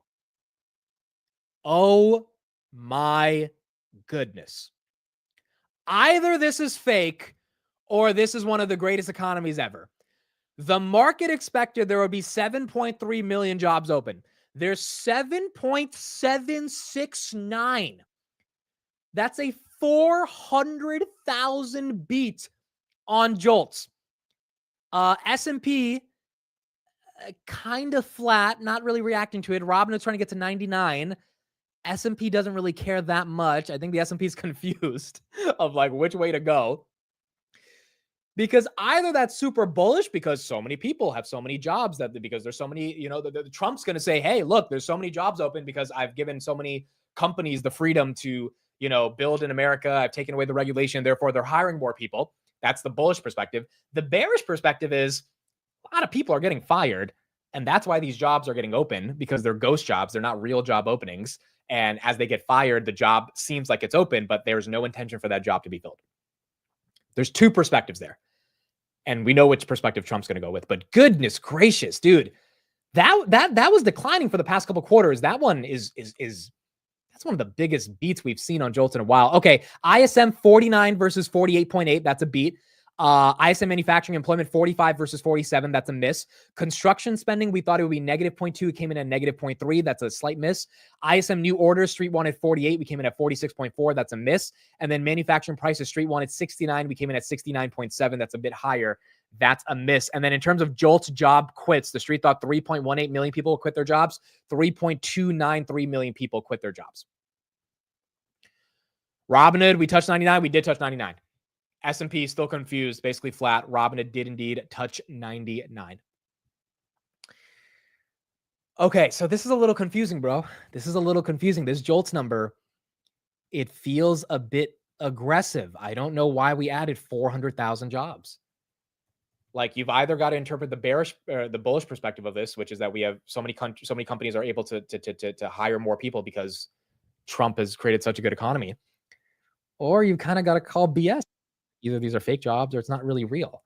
So let's get some coverage on this. Robinhood right here at 98.52, but this one is an interesting one to think about. I did not expect this big of a beat on JOLTS. Yes, now we're going to switch gears from S&P Global's PMIs in manufacturing to ISM. And the headline number better than expected. Expecting a number below 49, it comes in at 49. 49 equals where we were in March of this year. To find a higher number, you'd have to go to February. So basically, this is the highest level since February. And if we look at prices paid, so sequentially higher also on headline. Prices paid, we'd rather have that go down, but it is going up. And like the headline, it's sequentially higher than the rear view mirror, and it's 69.7 higher than we were expecting. That's the highest going back to April of this year. And prices paid being higher has a whiff of inflation attached to it. On the new orders front, 46.4. This is sequentially lower, weakest since March. Employment on a big week where we're going to have two employment reports, sequentially lower, much lower than expected. We were looking for a number over 47. We end up with 45, weakest number since March. Now let's go to construction. This is a May number, -0.3%. We were expecting a minus number, so that makes this the 4th consecutive negative read. We started out the year positive 110, and we've been sliding. Doesn't look good on the construction front, although last month's -0.4 gets cut in half to -0.2, but negative nonetheless. And finally, maybe the most important number of the morning, job opening, labor turnover for May, always 2 months in arrears. We're looking for a number around 7.3 million, much better. 7,769,000, much better than we were looking for. And that would be the highest pace of the year. You'd have to go to November of last year when we were slightly over 8 million jobs. And in the rearview mirror, we actually had a subtle positive revision as well. That's going to keep interest rates a bit on the firm side because, of course, the Fed's just assuming that the labor market is going to continue on a glide path lower. This does negate some of that. Sarah. It negates a lot of that, bro. 400,000 more jobs open than expected. All right, let me put a poll in the chat. Are you guys calling BS on that? Do you guys think that's real? I know a lot of you guys anecdotally have been telling me that you think the job market is absolutely cooked. By the way, 67% of you said yes, Tesla goes lower than 270. So do we actually have 400K more jobs open, or are you skeptical? More jobs are open, not believing it. I don't know, bro. That's a lot. I mean, to cap about 400,000 jobs is aggressive. Now, some of you guys are saying deportations, immigration. That's fair. So, like, if there's been a lot more deportations of immigrants, and that means that those jobs technically are like open, right? Because immigrants have those jobs. However, like, here's the thing. If you were working at a certain store and you had employed 5 immigrants and those immigrants now have been deported, do you still have those jobs as open? Right? Because theoretically, one could argue that the only reason you were employing those immigrants is because you could afford those wages. You can't afford to pay wages like in a more structured, formal way. A lot of this stuff is just under the table. And so, like, would you keep those jobs open? And if you don't, then those jobs shouldn't be open in the JOLTS data. Now, if you report that they are open for whatever reason, then I guess they count as like open jobs, but will they ever be filled? And if they're never filled, then I guess they're kind of fake, right? And I think that's the nuance of trying to figure out how many of those 400,000 jobs are actually real and will be, potentially have a chance to fill. Didn't big tech also do layoffs? Does this affect the data? Yeah, but see, here's the thing. So when Microsoft fires 10,000 people, does Microsoft keep those 10,000 roles open? Because I would imagine, no, they don't, right? Like the reason they're firing those people, unless you're firing someone to replace them, that's different. But most of the time, if you're doing layoffs, mass layoffs, you're eliminating that position from the company because you can't afford to pay for that position anymore. So those jobs, theoretically, when they report to the BLS, should not be open. They should not be on their website. They should, no one should have and in 2024, we had that stuff where there were a lot of these ghost jobs open. There was a lot of good documentaries, kind of CNBC did a lot of investigations like, hey, are these people even real? Like when you call the recruiters, is there anyone open? But that was a year and a half ago. I wonder if that still is the case. 98.70 right here on Robinhood. SoFi as well, 1837. Grab back above 5. Google back at 175. So I don't know, bro. Because if those jobs are open, this is a great economy. If the economy is doing so well that employers said, hey, we need more workers because we're making so much money. We need to hire more people to deal with this demand. Here's open job listings. And the BLS is saying, hey, there's 400,000 more open job listings in this country than there were last month. That is exceptional. That is an amazing economy. But if it's BS, then I mean, I don't know how, the market ultimately has to interpret this data. That's why I think the S&P is not really running on this news because A, this means we're not getting rate cuts anytime soon. Again, Jerome Powell has been right. The labor market is too hot, which just doesn't warrant giving a cut from that perspective. Now, inflation coming down is a reason to cut, but nonetheless, that's why he might stay stringent on it. But I think the market just doesn't know how to interpret it. Robinhood, back to 99. Back to 99. All right. Again, let me check $100 resistance, 99.03. $100 resistance. I think it's still 150,000 shares. 138,000. 138,000. UNH 38, dude. Shout out to anyone who has UNH. This one's done a monster move from the lows at 300. If you have the stock, if you have some options on it, I know we talked about a lot of different strategies last week, but UNH, it's undervalued. They could grow EPS just 10% for the next 5 years and give them a 10 PE. Their historical multiple is 22. So cut the PE in half, cut the growth rate by 7 to 8% per year. You still get a $450 stock. That's how undervalued this is. So the DOJ investigation, that stuff might take it down. I mean, you got a bunch of headlines you have to worry about, but on the pure numerical metrics, this one's undervalued. And if we do get a recession in 2026, this will be a safety play. People are going to go to the most deeply undervalued defensive plays. And UNH will absolutely catch a bid if we do get a growth scare and people rotate a little bit. So UNH to me, I think is not the worst opportunity here. 98.85 on Robinhood. It keeps getting rejected at 99, but it did hit 99.18 right now. Yeah, and if the DOJ doesn't take down a $300 billion company, which I don't think they will, then I think this one recovers pretty easily. So. But nonetheless, there could be some short-term headwinds with that potential investigation. NVIDIA right here, 156, AMD 138. S&P still not reacting to JOLTS. Market doesn't care. I think market's confused. We missed on a couple ISM metrics. We missed on job quits. We missed on the pricing, the ISM manufacturing prices. And we heavily beat on JOLTS. But we beat so heavily that it doesn't seem believable. Even last quarter, it was only a 200,000 job miss. Or beat. Now it's a 400,000 job beat. That's 2 months in a row of beats on JOLTS. It just makes you think maybe the economy is good enough where people are actually hiring a lot more or want to hire a lot more, which goes against a lot of the anecdotes that I've been hearing about the labor market, which is that the labor market is, broken. So I don't know. It's hard to make sense of this data. It really, really is hard to make sense of it. All right. Is Powell talking more right now? Is Powell still talking? No, it's another person who's talking. Again, this is a roundtable. So we got some of the main quotes from Powell. I mean, here's a little segment of him talking right here. Let's see if he's saying anything, but I don't think it's gonna be anything too crazy. Look back on this year, is it pivotal? It's clearly an important year. There's a lot going on, with trade, and I'm hopeful that we'll look back on it as a year where we successfully challenged some significant economic changes. And, our job is to make sure that that is the case.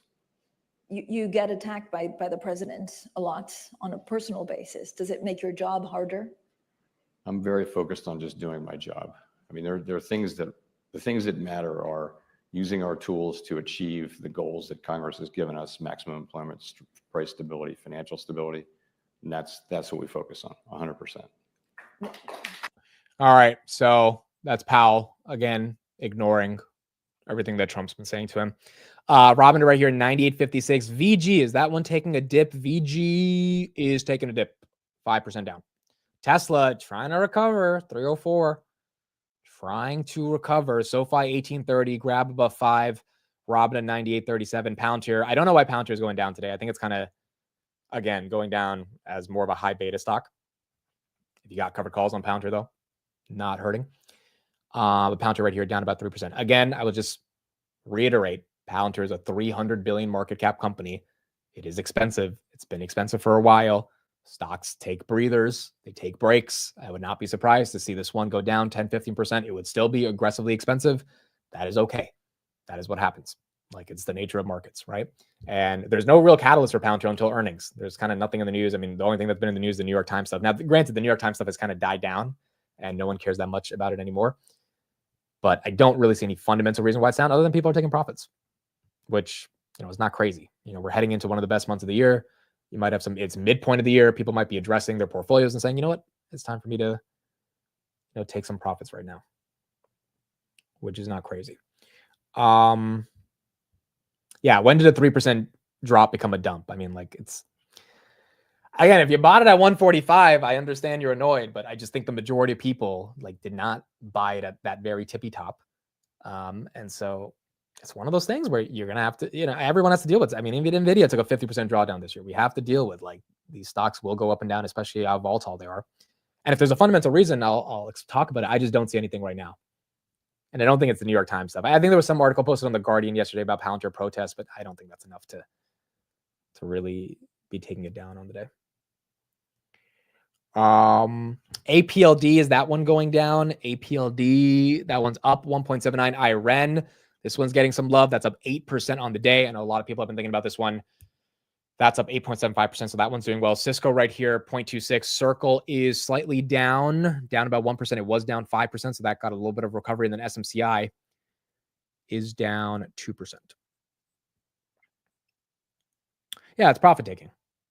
It's profit taking, dude. A lot of this stuff is normal, bro. It's the 7th month of the year. People are looking at their portfolios. They're saying, all right, it's been 7 months. I probably bought the dip on a lot of names. Should I reevaluate? Should I take some profits here? It's very normal. Fund managers are probably thinking of it midpoint into the year, how they want to set themselves up for the rest of the year. It is very normal to do.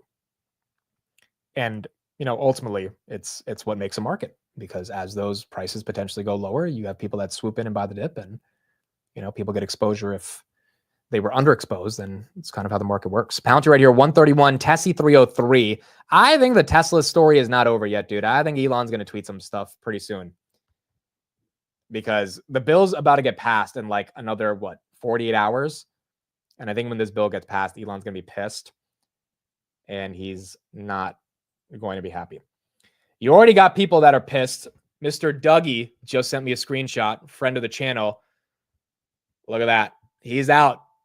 He's out. Just sold 215 shares of Tessie. He's out. Dougie was buying the dip after the old Epstein stuff. He loves Elon. He loves Tesla. But even he's like, you know what? I'm tired of this shit. And he's not alone, bro. A lot of people last night. I mean, a lot of people. Even some of the major Tesla bull accounts were just like, dude, again? Do we have to deal with this again? And I get it. Yeah, I'm sympathetic to it. I understand. Especially because I think all of them realize there's no way an America party is meaningfully going to make a difference in the country. And if it does, amazing. But at what expense? Because we saw what Doge did to Tesla just from a perception perspective. And then from his actual time, that was, the guy got burnt out. He literally said, I was spending 20 hours a day trying to figure out how to fix the government. I want to come back to technology. And the weird thing for me is that it switched in a week. Literally he was at Y Combinator, which is one of the biggest VC funds in Silicon Valley, and he was given a talk, and he said, I'm done with the government. I'm focusing on technology. And now a week later, he's like, I'm going to start a new political party. Like, it's just so weird, bro. It is so weird how he does that 180. AMD right here, 138.50. That one again is also down on the day. Why Snapchat up 10%? Honestly, I don't know. Let me see if I can find a headline. Oh, then we'll talk about Meta. I got to show you guys the Meta stuff. Snapchat. Oh, they got upgraded to 11 from Wells Fargo. Upgraded to 11 from Wells Fargo. All right, so that is what's helping Snappy Chat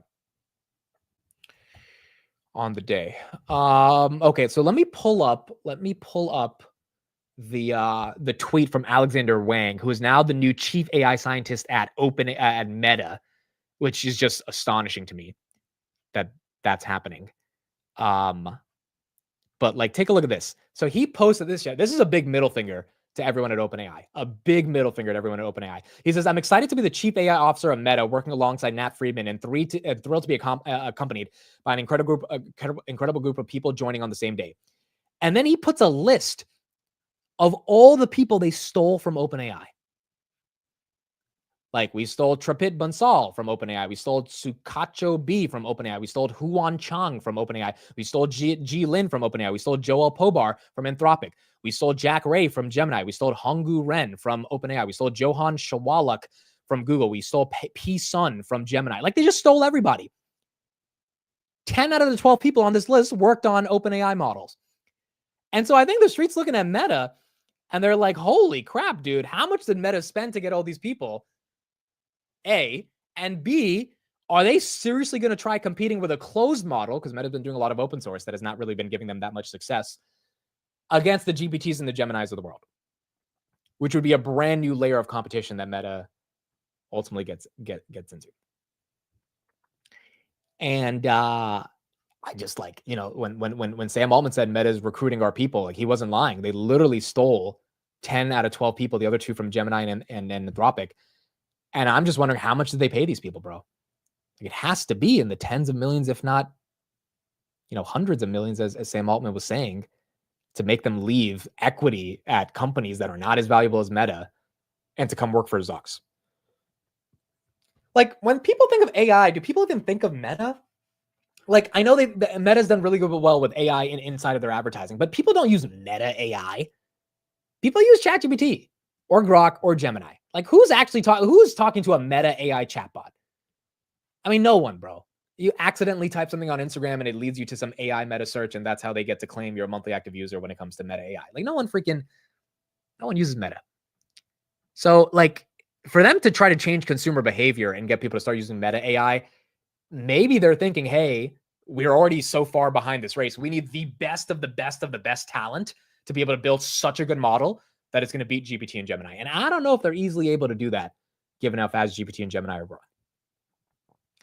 But maybe they took some of the best people from those companies, and, like, you know, maybe GPT slows down because they lost Ji Lin or Huang Chang from being able to build out AGI.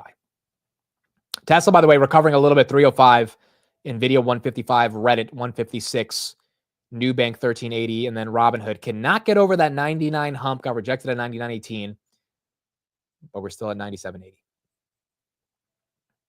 Long NVIDIA on this news. Yeah, I mean, look, NVIDIA is the best way to kind of play it no matter who wins, but it was very weird that Zucks is basically saying, I'm just taking everybody. And the other thing is, why did they leave? That's the big, I mean, like, okay, money's the obvious answer, right? But, like, was there another reason? Did they kind of think Sam Altman's kind of scummy? They don't want to stay at OpenAI. They don't, you know, like, maybe Meta is a public company. It's, you know, your success is more guaranteed at Meta versus OpenAI. Like, I really wonder what got them, if they're the best of the best talent, to leave a startup that literally created the AI revolution with ChatGPT and go to Meta.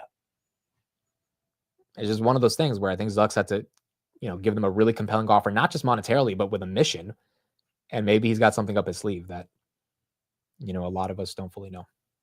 That's fair. Is Zuck a vibe versus Sam Altman? That's fair. You know, people definitely think Zucks is a bit scummy as well. So I don't know. It's one of those things that we're gonna have to see. Is UNH still pumping? UNH is still, wow, dude, 320.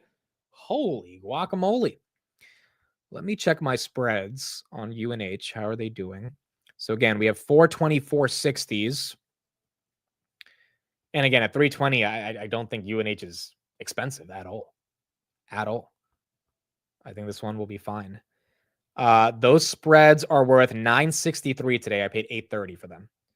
So not too bad. Yeah, they're up about 15%. So we need to get UNH to 460 by December 2027. Hopefully not the craziest. Big Bear AI, is that still running? BBAI, that is down 5%. All right, so Big Bear goes down. IREN is running 10%. I think we're going to be able to do the deep dive on this on Thursday. I will confirm tomorrow, but I'm talking to some people, and I think we should be able to do that deep dive soon. And then BMNR, the Tom Lee one, that is flat. It's down from the top in the morning, but it's flat since then. At least it's not getting halted to the downside anymore. Looks like the last halt was the one where it gapped down, but maybe that one stays still. By the way, guys, I will not be doing a market close tomorrow. I'm going to be in New York City. I cannot say why, but you guys will find out probably on like Friday. And I think you guys will be happy for whatever the reason is. But there will not be a market close tomorrow. We will do a market open, but not a market close. But I think you guys will like the reason when you find out why there's no market close. So I literally cannot do it. It's at like wherever I'm going to is at like 3 to 4 p.m. But I'm not meeting Steve, although I should text him to meet him because I'll be close to him. I'm not going to the Grindr conference. Although if they have one, I'd be interested to see if I can get tickets. No, I'm just kidding. It's not hood related. It's not for a chicken parm, but I should get one when I'm there. I think you guys are really going to enjoy the reason. I'll just say that. You guys are really going to enjoy the reason why I can't do the market close tomorrow. And I think by Friday, you will pretty much know. No, it's not new apartment hunting. We're not doing that. We're not moving into... No, the apartment's in Jersey City, not New York. We're not moving to New York. Dude, my dad and my mom went to the city over the weekend, and he was just like exploring the rent prices. Dude, like a 2-bedroom average is like $8,500 in New York City. It's insane, bro. It's insane. And that obviously you can get it for cheaper than that, but like, then you're really compromising a lot of quality of life. You're basically living in a shoebox. In New York City, rents are insanity. Absolutely insanity. And Jersey City rents are also pretty bad, but they're not as bad in New York. New York is just a different level, bro. I am not interviewing Mamdani. I would be down to interview him. I would love the opportunity to sit down with him and just talk about his ideas, but I'm not interviewing Mamdani. I would love to, though. I have no problem talking to him and trying to hear out his ideas. But no, I think you guys will be happy. You guys will be happy, but it has to happen during the market close tomorrow. So hopefully by Friday, you guys will know. ASTS right here, down about 2%. HIMS down. HIMS actually up to 50, and then Uber 92.54. So Uber now getting to that all-time highs. Let's get a little bit of coverage on JOLTS, and then we'll keep going from there. Down. We're at a number that's around 1, and you can see we're getting back to pre-COVID levels. What does that say?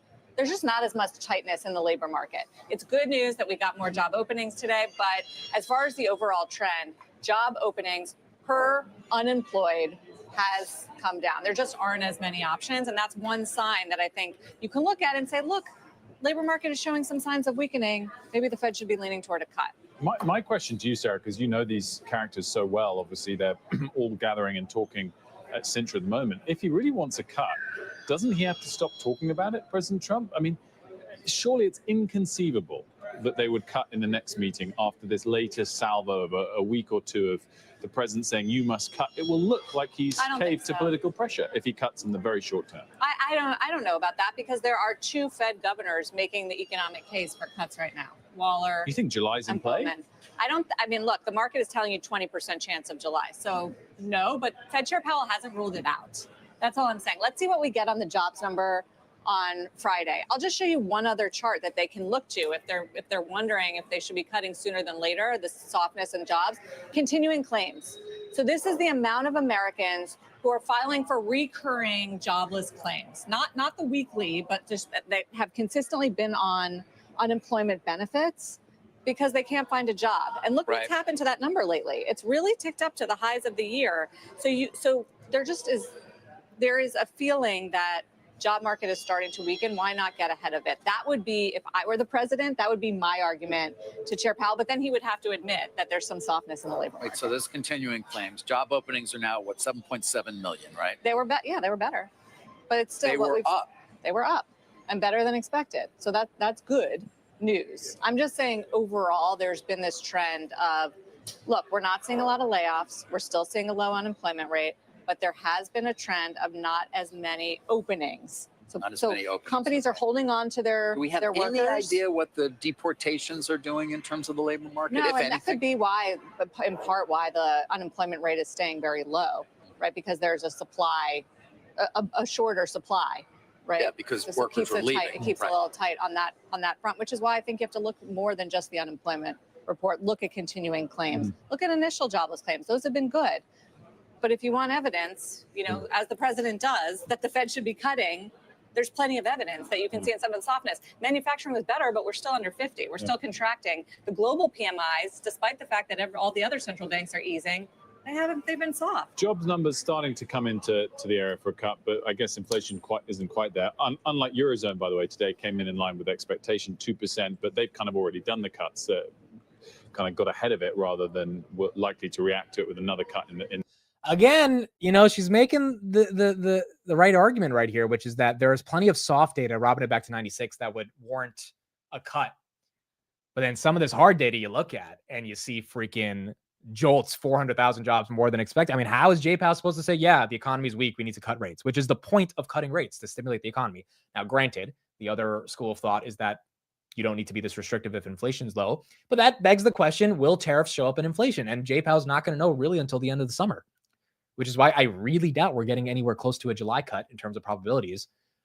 But if we don't see the inflation by July or August, then I think that September cut, one would say, has to be likely. But the JOLTS data today just makes it makes it harder for us to imagine that a rate cut needs to happen. Nvidia, red candle, 154. Yeah, all right. I think some of the momentum's dying out, folks. Robinhood, she tried to go for 99, couldn't do it, back down to 95. Palantir is 30 cents away from going below 130. Little bit of a covered call market. I know sometimes it feels dicey with these covered calls, but you get days like this, which who knows, maybe it reverses by the end of the day. If you had covered calls on Tesla that were stuck at 3, even 20 today, you're saved, right? Nvidia, you had them stuck at 158, 159. Today, you got an opportunity to get, there's just different times the market gives you a shot to navigate the position. Amazon right here, 219. That's red. Meta down 1%. Apple's green. Foldable iPhones, baby. Foldable iPhones, baby. 209. 20 Apple and UNH go green. UNH, that makes sense to me. UNH above 320. That makes sense. Apple, I think the street's just not letting this bad boy go down to the 180s. She's staying up. 209. 209. When do you start buying Nvidia again? Sub 150? I think, honestly, 145 and below. 140 realistically is when I would want to start buying it. I would want an actual dip on Nvidia at this point. So to me, get us to 140 and below. I don't know if that's going to happen. I think that's asking for a lot. 145, I think, would be more appropriate if we get there. But yeah, 145. And again, dude, at 154, it's not expensive. Nvidia is not expensive here. It's just, it's run up a lot. So just momentum wise, you could expect it to pull back a little bit, but it doesn't have to. But it is not expensive. It's one of the cheapest Mac 7s still. Outside of Google, Nvidia is the cheapest Mac 7. Outside of Google, it is the cheapest Mac 7. And you just have to ask yourself, do you believe that their growth can continue? And, given all the stuff we looked at on AI for the past coming months, it's just hard to deny that that's going to happen. And it doesn't have the narrative that Google has, which I think is a stupid narrative that they're dead because of search. But Google right here, 175. That one is the only stock that's cheaper than Nvidia here. Yeah, foldable phones, baby. That's what's doing it for us. That's what's doing it for us. Here was one of the core Apple Bloomberg reporters, Mark Gurman, talking yesterday about why the street is getting excited about Apple's potential Siri updates. Apple owns the technology and the patents and everything behind touchscreen and multi-touch, those gestures that we all take for granted today. With AI, Apple has tried to do something similar, build those models in-house and own the core tech, like they own the touchscreen, like they own some of the camera tech, like they own with their processors and all their products now. But what are you supposed to do if it's not very good? You have to find an alternative. You have to go outside and use a partner. They tried to go in-house. It didn't work. They're going to pull back, in my view, go external, use external partner, and maybe one day do a brain transplant when your LLMs that you're building internally are good enough for prime time. But something's got to give. Interestingly, they are working concurrently on a new Siri LLM project that uses in-house models. And so there's still many debates internally and options being poured over to decide if they're going to go with Anthropic, OpenAI, or Apple Foundation models for this revamped Siri coming next spring. You talk to people at Apple, though, the word on the street there is it's all about Anthropic. And so Anthropic is really the focus of Apple for this new generation of Siri. They're using Anthropic to power a lot of their internal AI technology. But again, as I say in my story, Anthropic wants billions of dollars at a scale that doubles annually for Siri to be powered by Claude. And so Apple is now taking a close look at OpenAI as well, which has historically given Apple extraordinarily favorable terms. Sign of desperation or smart move? It's a smart move in response to desperation. It does feel like it's getting a little desperate, bro. It does feel like it's getting a little desperate on I mean, dude, it is just astonishing that this type of a company has not been able to figure out AI with all the money and resources that they have. And now they're like struggling to figure out what models do they use. Like this should be the easiest part of the journey is implementing the models. And, you know, they should be just working on making Siri actually have use cases that are meaningful. But the fact that they wanted to own the models in-house, it's like, no, you lost that game, buddy. You should have been developing these models back in 2022. Theoretically, back in 2017, when the first white paper came out about transformer technologies. They were too obsessed with, or not obsessed is the wrong word. They were too, I guess call it high on your own supply with profits from watches, MacBooks, and iPhones. And they didn't realize that this stuff is eventually going to need a new S-curve of growth. And they just didn't invest the infrastructure they needed to invest into AI. And now they're not only scrambling, they're like, I think the obvious answer here is you go to ChatGPT, you sign an exclusive relationship, you pay whatever money you have to make, and as soon as you can, make Siri useful. Because if 2 billion people start using Siri as their personal agent, who cares? Who cares about the fact that you were late? I mean, you got billions of people. Actually, if I ask Siri a question and she actually responds versus telling me to go to the web and search for it or like any of this stuff, like I'm going to start using Siri every day. It's on my iPhone. Like the only thing I use Siri for is setting an alarm. That's it. And so if I could actually use it and Apple could just figure that out, I think Apple like immediately gets value from that. If anything, they could maybe charge a little bit of a fee in the digital services. Like there's so many ways I think they can run with that. But I feel like they've been indecisive. They've been slow. They're trying to do it perfectly, which Apple tends to try to be perfect. But you know, that worked when Steve Jobs was there. It's not that easy now. And they're just late.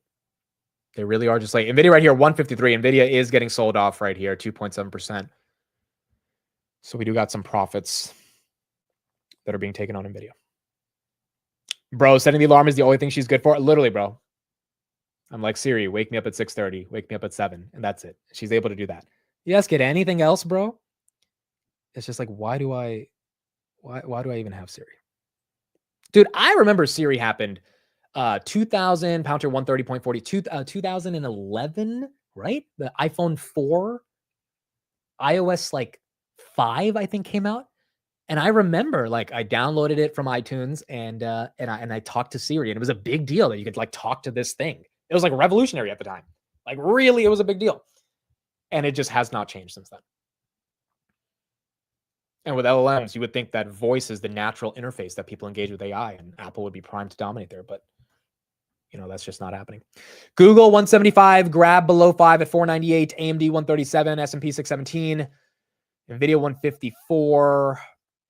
Let's do the ETFs. Let's see how they're doing. Amazon is slightly green right here. Does anyone know what's going on with AEVA? I don't. Is this a small cap? AEVA.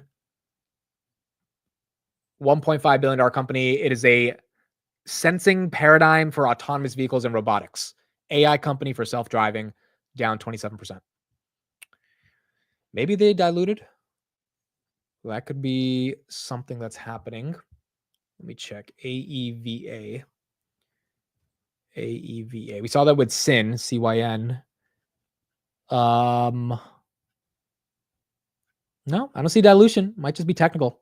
I don't see dilution. I don't see a press release. Might just be technical.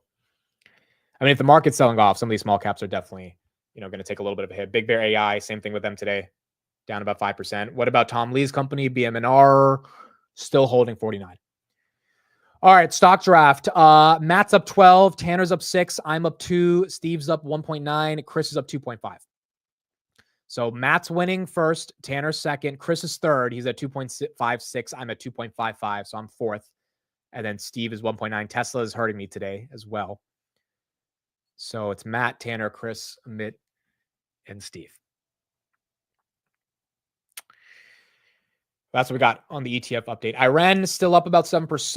Palantir below 130. Below 130. First time since when? How long since below 130? First time since June 9th. June 9th. This is when the New York Times stuff, I think, was kind of starting. Yeah, there you go. Nebius is falling too. Nebius is, wow, 7%. All right, so CoreWeave's got to be down at least 3%. CoreWeave, 3%, 2.9. That's down. And then Coinbase is down as well. Robinhood, I mean, I don't know if Robinhood holds any green today. If you got everything else going to Tesla, going right back down below 300. NVIDIA below 154. We're falling, folks. We are falling. We had a good 2 months. Market saying, you know what? We're going to start off Q3 by going down a little bit. Yeah, Wall Street investors are already distracted by July 4th. Yo, is anyone going to do a barbecue? Is anyone going to do a barbecue for July 4th? Like a real barbecue where you're like going to put up the grill and like, legit grill burgers and hot dogs and all that stuff. I've been to some of my friends' barbecues during July 4th, but I've never actually held my own. I do want to learn how to grill, though. I think we have a grill. Like, I want to learn. Like, I feel like you become a man in life when you can learn how to grill, bro. When you can grill, like when you can grill some ribs or some chicken or some freaking hot dogs and stuff. Like when you can actually like grill. I grill every weekend. See, I got to learn how to do that. I think the apartment complex also has a grill, like on the rooftop. They have like a grill. So I want to like legit learn how to grill. Yeah, when you can grill a ribeye. Yeah, exactly. It has grills on the roof area. Oh, Steve definitely knows how to grill, bro. Steve texts me pictures all the time of his cooking. This guy, I think he grills like every other week. He grills a decent amount of food.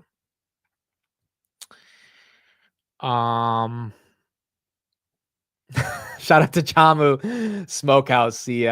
He's literally in his name, Smokehouse, right there for grilling. Amit, teach me calls and puts, and I'll teach you how to grill. All right, perfect. That's a deal. That's a deal. Hey, dude, I got to learn how to grill, bro. Got to become a man. Need to learn how to grill. What do you think about Constellation Brands before earnings? They just own a lot of alcohol brands. I don't know. I've never looked into their numbers, to be honest. STZ. I think they had a big acquisition last year. They're up 1.4%. This stock is not a stock that moves on earnings, though, so I wouldn't really play it for an earnings play. They have a divvy, right? Yeah, there's a 2 point. Yeah, I mean, this stock's not as volatile, I think, to play for divvy. But they own Modelo, I think, as well. Dude, I need to learn how to drink beer and grill. I need to learn how to drink beer and grill because I don't know how to drink beer. UNH, wow, 322. UNH having some fun today. So you know what's happening right now? Growth is selling off and people are going into value. And UNH is the biggest deep value play in the market. That's literally what's happening right now because there's no headlines on UNH. And so I think that's why UNH is going green. Yeah, I need to learn how to drink. What's the beer to drink for someone who doesn't like the taste of beer, but if I started drinking that beer, I could like meaningfully get into drinking beer. Because like I've tried Heineken before, and that just tastes like it's just disgusting. I'm not a Corona guy. I've tried that before. I feel like I need a simple beer that's like doesn't sting. You know, it's like it almost tastes like it's nothing.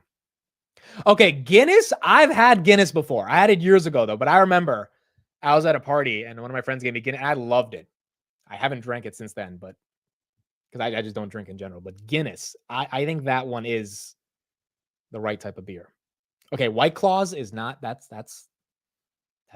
gonna make people think I'm still in the closet. Okay, so we're not gonna do that. You'll like Modelo lime salt. I think I got to try that. I got to try Modelo, and Guinness. Stella Ortiz. What is this shit? Stella Artois. I don't know what that is. Stella Artois. Okay, you could try that one. Stick to mocktails. Dude, I cannot be at the grill with my Smirnoff Ice, bro. Or my Mike's Hard Lemonade. Like, I can't do that anymore, bro. I need some respect. I need some freaking respect. I need to learn how to drink, bro. I need to learn. All right, what else do we have going on? All right, let's get an update on this big, beautiful bill. Let's see if we can get some coverage there and see when this one's getting passed. Coors Light, Blue Moon. All right, I'm going to get all of these in the apartment. I want to make an entire bar in the apartment, so I'm going to get a lot of alcohol, even though I'm probably not going to drink it. But I just want to have a lot of it. And we'll try all these different beers. Maybe we do a stream where I try different beers. That would be, see which one actually works. Root beer, that one I could drink. That one might work. All right, let's get some coverage on this Senate vote. Be a yes. Senator Ron Johnson also told me that he's a yes, so it sounds like fiscal hawks are now on board with this. Just to note here, of course, once this passes in the Senate, and of course telling J.D. Vance to do it, this would then be going over to the House. The House is meeting today to start teeing up the process with hopes that they can move it tomorrow. But then again, listen to what President Trump said this morning when he spoke with reporters on the White House. He sounded like there's actually a bit of flexibility in when he expects this to be done. Give a listen. I'd love to do July 4th, but I think it's very hard to do July 4th. It was 2 months ago. I would think. Wow, I didn't hear this morning. Trump actually acknowledging it's going to be hard to do July 4th. Folks, that's the first time I've heard him finally say it might not happen. So this might not be a Independence Day bill that gets passed. It might take at least a week after, probably around July 10th. I think maybe July 4th, but somewhere around there. So Trump there saying that it sounds like he would be okay if this goes a little bit past July 4th. But of course, if the Senate does pass this today, that does mean that the House could have time to move it, assuming, of course, that they have the votes. We have heard a number of fiscal hawks in the House raise certain frustrations with the bill. But what the Senate is on track to pass, and we don't have the final bill text yet, but we know some of the bigger amendments that were raising concerns, one's about cutting Medicaid or potentially adding funding back to those solar energy tax credits. Those are not going to get a vote. The only real amendment that has changed this package in a substantial way is one that has removed that 10-year moratorium on states implementing their AI laws that came out last night. So still a bit of a process to go, but it looks like the Senate is having a breakthrough right now, and we could see votes pretty shortly. Guys? The senators, have they been telling you they've noticed? I'm sure they must have noticed. I guess the question is the extent to which they care. Elon Musk's tweets over the last 24 hours, and particularly as it relates to deselection? So we haven't seen that actually really have that much of an impact in the Senate at this point. But I am interested to see what it does mean in the House. You saw Musk go ahead and tweet that he was actually donating to Thomas Massie's campaign. And we know that Massie is one of the, I think, maybe the most clear no over in the House. So we'll be watching that closely to see if that emboldens some of the fiscal hawks to really stick to their guns when they. Now it makes sense why Trump tweeted about Thomas Massie. Now it makes sense because I didn't know Elon was giving him money. Now it makes sense why Trump said, I will endorse any candidate who goes against Thomas Massie. So Trump and Elon still going at it. 93.80 on hoodie. Folks, we're going red. We're going red today. We are going red. It is a good opportunity to roll some covered calls. If you're stuck in them and you think this is just a little pit stop for Hood and you want to get out of them, this is your opportunity. Maybe it goes lower and you get a better opportunity. Maybe that's being too greedy and waiting for too low. So you kind of got to make that decision. But we are getting a pullback across the market. Tessie back below 300. Palantir 128. Nasty 5% day. Haven't seen this in a while for Palantir. So ever since that Russell rebalance, 148 to 128, there's your 15% drawdown. AMD down almost 4%. NVIDIA down 3%. Grabby Grab is not going to survive if the market's tanking. Reddit down 1. Meta says 750 yesterday, 725. Apple somehow holding green along with UNH. Kind of, I guess they're being perceived as the value plays right here. UNH 322.7. Lyft is down. Home Depot's down. Actually, Home Depot's up. That's also value play. Small caps are down. VIX is up 2%. Baba's up a little bit. Duolingo is down 3%. And Rocket Lab is now down 0.5% as well. Archer down 10. Okay, so where's Tom Lee's thing? Tom Lee's thing. Dude, the fact that his Ethereum treasury is still up 60% today while the market's tanking is incredible. It's absolutely incredible. I mean, it means that people really are trusting that he's going to have a shot to navigate this Ethereum treasury. And then Archer right here, that one's getting hit 9%. Big Bear AI is down 6%. Big Bear AI is actually holding up. It was up 20% yesterday, only down 6% today. That's actually holding up really well, to be honest. Like very well. But that one is also red. Okay, why is this happening? I think there's a couple reasons. Number one, I think this JOLTS data, the market is really confused how to interpret it. It's good because we have a lot of jobs, if you believe we have a lot of jobs, but it's bad if we have a lot of jobs and there are real jobs because that means we're not getting rate cuts anytime soon. So, and it means, when people have jobs, they're spending money. Money means, more spending, more inflation. So that could lead to the conclusion that inflation is going to slow down in terms of its rate of deceleration, which could also be another reason why we're not going to get rate cuts. So it's kind of good news is bad news. That could be one reason the market's getting hit. Another reason is it's the first day of Q3 and you have a lot of portfolio managers, ETFs, individual retail investors that are rebalancing, that are assessing their performance over the past 6 months and realizing, hey, maybe I'm going to take some profits. Maybe I'm going to sell some Tesla, put it somewhere else. Maybe, like all these different portfolio decisions that could be happening. And then 3, it could just be algorithmic on the first day of Q3. Q3 July tends to be one of the best months of the year. We looked at a chart this morning. On average, it's up about 1.2%. First day of July might not be, as good, and might be giving up a little bit of the gains for more of them towards the latter half of the month. So yeah, a little red is also good, bro. A little red is also good. I mean, we've been up a lot. I think this is very normal. For not even for a second am I worried that Robinhood went from 99 to 94. It could go back down to 86. It's whatever. Like it's had a hell of a run. I'm not trying to be greedy here. Same thing with Palantir. Not trying to be greedy with Palantir 129. This thing was $60 during the tariff drama. It is up more than double. It is not something that needs to go to all-time highs tomorrow. And then Tesla. I mean, again, Tesla numbers suck. Delivery numbers are going to suck tomorrow. I'm curious how much the street cares, but this one doesn't have to go below 200, but it definitely doesn't have to go back to 350 anytime soon. Especially if Elon keeps tweeting about some new political party. So I think those are the reasons. And I think all those reasons are really fair. Defrothing is another reason. Yeah. Like it would not be a bad thing to see some of these names just lose some of their frothiness. Circle right here down 1.5. And that money eventually just be waiting, sitting on the sidelines and waiting to get allocated into the best opportunities.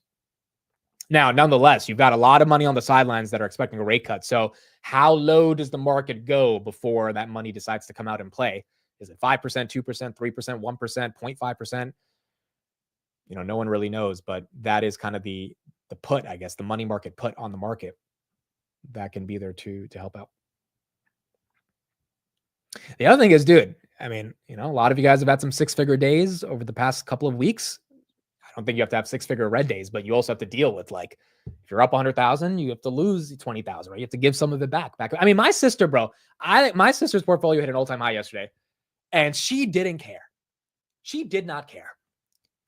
I was just like, so, like, you're not excited? She's like, no. And I was like, you're getting a little too desensitized to this, because when Palantir hit freaking $50 last year, she was like about to cry. And now she's just like, oh, no big deal. And I'm like, you realize, like, your portfolio is at an all-time high. She's like, yeah, I know. It's like, it's cool. I'm like, okay, cool. So we're just not going to care anymore. We're just not going to care anymore, bro.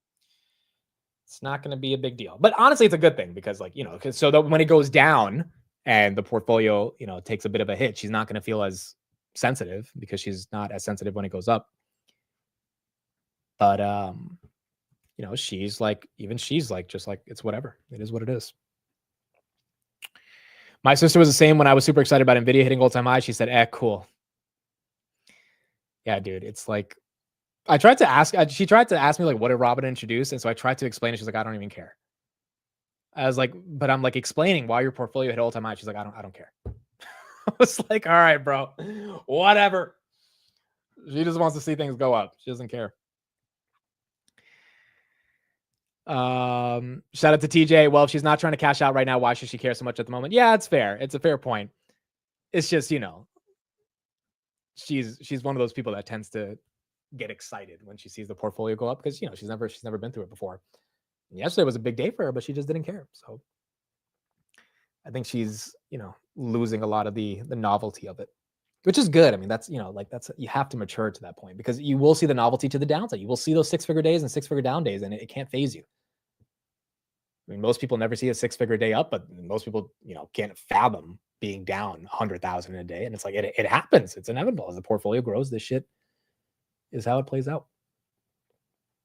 All right, I just sent Chris a StreamYard, so Chris should be joining in a little bit, and we'll get his thoughts on what's going on in the market. 93.46 right here on Robinhood. Robinhood officially went red, and VG also red on the day. TJ says, I'm at the hotel, wife sleeping on board. I don't like him. I love it.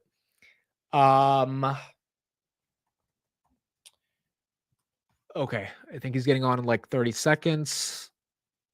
Let me pull this up. All right, there he is. Christopher Patel, good morning. Good morning, man. How's it going? Dude, are you still in Mexico? Yeah. This is my second to last day. We're leaving tomorrow morning.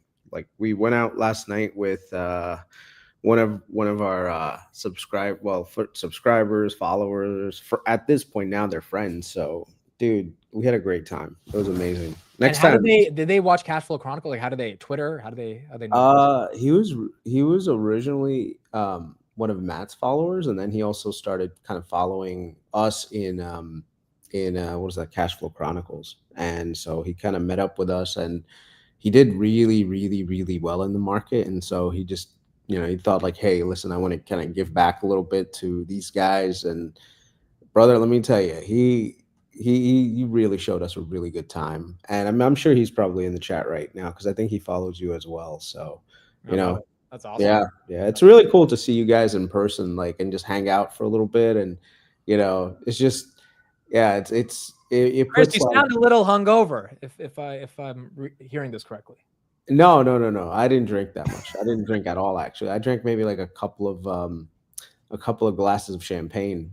Like, I was not expecting. He ordered aces of spades and and what's the other one?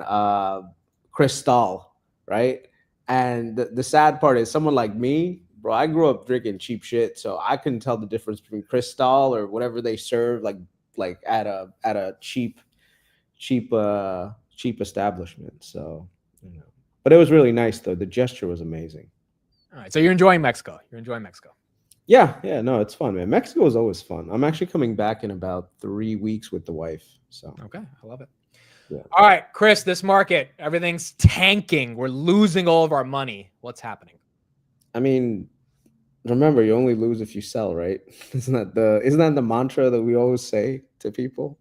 No, I mean, the markets need a little bit of a break too. People take profits here and there, and they want us to, there are times where it makes sense to just take a step back and relax and find the companies that are well diversified. This is one of the reasons why you don't want to be all in on one specific sector. You kind of want to diversify away a little bit into like different things that are going to give you opportunities. Like the UNH recovery is kind of starting to happen now. So you're starting to see things come back up, which is good to see. Like yesterday's legislation around not doing a ton of Medicaid cuts is going to help the insurance companies. So, you want to be a little bit in insurance.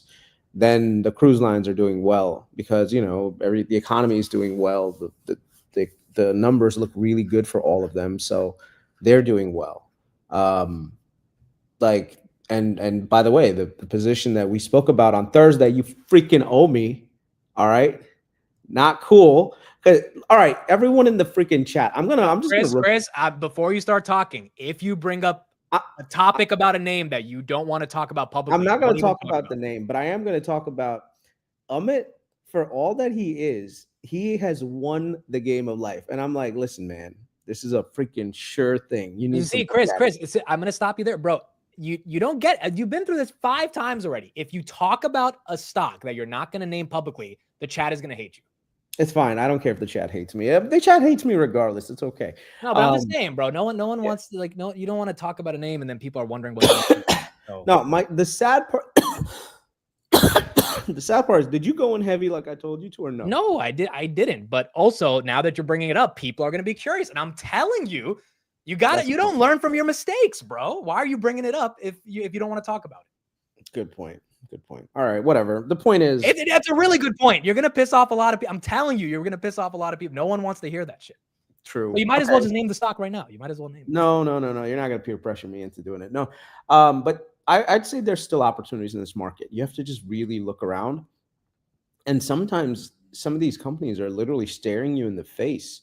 And literally it's something that it's right there, but you can't see it because you're so blinded by, oh, the AI theme is there. Oh, like, you want to invest in Ethereum. By the way, that was the other thing that I said last week. Remember that Ethereum treasuries are worth looking into. Tom Lee keeps bringing them up. And now with the Robinhood event with stable coins, they're all being done on Ethereum, like Ethereum, what do they call? Yeah, but would you actually buy this thing up 10x? Would you actually buy Bitmine? No, I mean, the thing is, I don't know anything about this thing. That's why I'm trying to do the research on it, but I'm getting... You don't need to know anything. It's an Ethereum treasury. That's it. That's all you need to know. No, but that's the other thing. Like, SBET is technically an Ethereum theory as well, but I don't know anything about that. Like, why is that down then? Because they diluted by 69 million shares 2 weeks ago. What, SBET is... Yes. I know, but why isn't it up today? Even if they did the dilution, you would think that the news on Ethereum treasuries, like one company doesn't even have anything behind it right now, BMNR, right? Other than, hey, Tom Lee is going to be the chair. The other one actually has the largest Ethereum thing. Why isn't that running right now? Well, the reason it's not running is because now you have 70 million shares that have to move with it, right? Like that doesn't help when the float becomes 10x what it was. So to me, it's pretty obvious. It's not running because they diluted so aggressively. BMNR, I mean, do you think this is a bubble up 10x in a day? I don't know. I haven't done any research on it, man. I know I looked last night just for the hell of it, and it was like 200 million market cap, and they had issued, I think, almost 250 million in an offering or something like that. Like I said, I'm still doing the research. Like I came home last night and I was like, all right, let me just take a quick glance before I fell asleep with the laptop on my chest. So. But even with the research, it's a stock that is up 10x in a day because Tom Lee's joining the board of directors. And they're buying $250 million of ETH. Like, I'm sorry, but that feels a bit ridiculous. Now, granted, it's the Tom Lee effect, but who's buying it up 10x in a day is my question. I have no clue. I have no clue. Especially, and Ethereum's not even running, bro. Like, Ethereum's red, but Tom Lee's Ethereum treasury is up. Like, that doesn't even make sense. Yeah, no, I'm telling you, there's still a lot more research that I have to do to figure out, like, how these Ethereum treasuries are going to monetize. Because as far as I know, this is not like Bitcoin, where it's basically like an asset that you just hold like gold, right? Like you're actually going to be transacting with Ethereum. And the thing is, every time the blockchain gets, I guess you utilize the blockchains, there's fees, and then people who stake, they get a piece of it. And like I said, I'm still trying to figure out what the monetization engine is for this specific blockchain. And maybe this is why we really, really right now, I think we need to get, what is it called? We really need to get someone who's an Ethereum expert on here. Cause I think this is very, very early, brother, and I mean, this could be something big. This could be something big. It could, but it also could be a dud. I think we should do a deep dive on Ethereum, but I don't understand how the asset that the company has created a treasury for is flat, but the company is up 10x. That screams FOMO. That's what it screams. No, I totally agree with you.